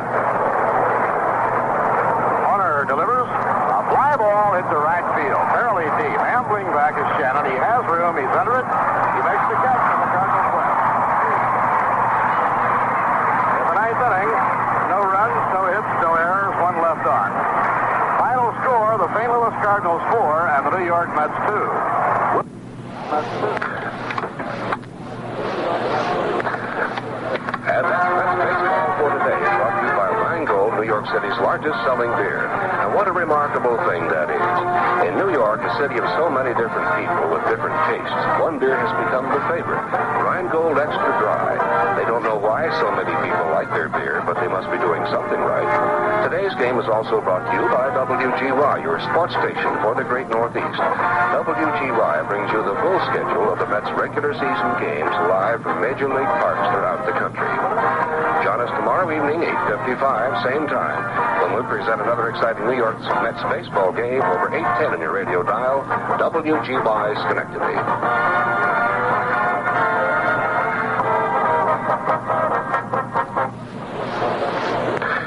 This is WGY News. 2 military attack bombers collided in flight over Buckrow Beach near Hampton, Virginia. 1 crashed in flames in a residential area, destroying or badly damaging 8 homes. Police say at least 4 persons are dead, possibly several more, all believed to be occupants of the houses. The Coast Guard at Norfolk reports that 4 airmen, 2 from each plane, were rescued from Chesapeake Bay. The planes involved were A-6 Marine Attack Corps bombers from Cherry Point, North Carolina. French President Charles de Gaulle has made a direct request for new understanding and cooperation with the communist states of Eastern Europe. At a banquet in the Kremlin tonight, welcoming him for an 11-day visit, de Gaulle said France wants to find a way out of what he calls the vicious circle of East-West confrontation. The Senate Ethics Committee did a flip-flop today. It started hearings on misconduct charges against Senator Thomas Dodd by ruling out as evidence copies of documents taken without authorization from his files. But after a day of closed hearings, Chairman John Stennis said the copies of the documents are being used in the probe. The committee is looking into Dodd's relations with a registered agent of West German business houses. In regional news, the Appellate Division of State Supreme Court has reversed a lower court ruling and upheld designation of Daniel Button of Albany as Liberal Party candidate for the 29th Congressional District. Supreme Court Justice Russell Hund had last week upheld an objection by Albany County Liberal Party Chairman James Hayes to Button's running as a Liberal. A final decision in the matter is expected tomorrow from the Court of Appeals. Button also is seeking the Republican designation in the district. The district includes Albany and Schenectady counties and part of Rensselaer County. A 4-alarm fire in the Rensselaer County community of Hoosick this evening has destroyed a restaurant and nightclub known as the Merry-Go-Round. No injuries were reported in the blaze, which reported just before 7 o'clock this evening. The establishment is owned by Stanford Rudnick and is located near the Vermont state line. An early morning explosion and 3-alarm fire destroyed the Columbia bowling lanes on Columbia Street Extension and Colony just north of the Latham Circle. The structure, built in 1958, was leveled despite the efforts of firemen from 5 companies. Damage was estimated at $250,000 to $300,000. There were no injuries. The lanes are near the Colony Summer Tent Theater, which was not affected. Also nearby are the ruins of the DeRusso Richards Rambler Auto Firm, which was destroyed in a fire on February 3rd of this year. The owner of the Columbia bowling lanes is a woman from New York City. The blast, which occurred at 4:15 a.m., blew out the east wall of the 1-story structure, and the fire was well underway when the first fireman arrived. The cause is not known, but firemen say it might have started from escaping gas.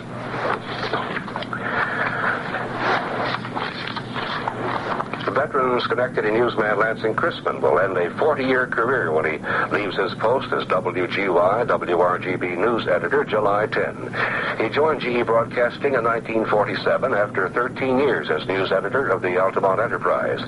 Crispin said he plans to devote more time as Schenectady County historian, a post to which he was named in January '65, and will expand his freelance writing, particularly in the field of nature and conservation. Crispin and his wife Lucille live on the 112-year-old ancestral Crispin Farm, which has been a bird and wildlife sanctuary since 1888. Turning to sports, in baseball in the American League, Washington 4 and Cleveland 2. Chicago White Sox 3, Kansas City 1. After 1.5, Minnesota and California tied up 1-1. In the National League, in a game just completed on WGY, St. Louis defeated the New York Mets 4-2. After 6.5 innings, Atlanta 5, Philadelphia 5. And Houston Astros defeated Los Angeles 4-2. Lightweight champion Carlos Ortiz of New York has successfully defended his title against Johnny Bizzarro in Pittsburgh. And a rallying Bill Casper took charge of the back nine and won the U.S. Open golf title in San Francisco, overcoming a faltering Arnold Palmer in their 18-hole playoff. The weather outlook, increasing clouds and warm tonight, scattered showers and thunder showers near the Canadian border, spreading southward over most of the area late tonight and Tuesday morning. The temperature at the Albany Airport, 66 degrees. And that's the news on WGY Schenectady.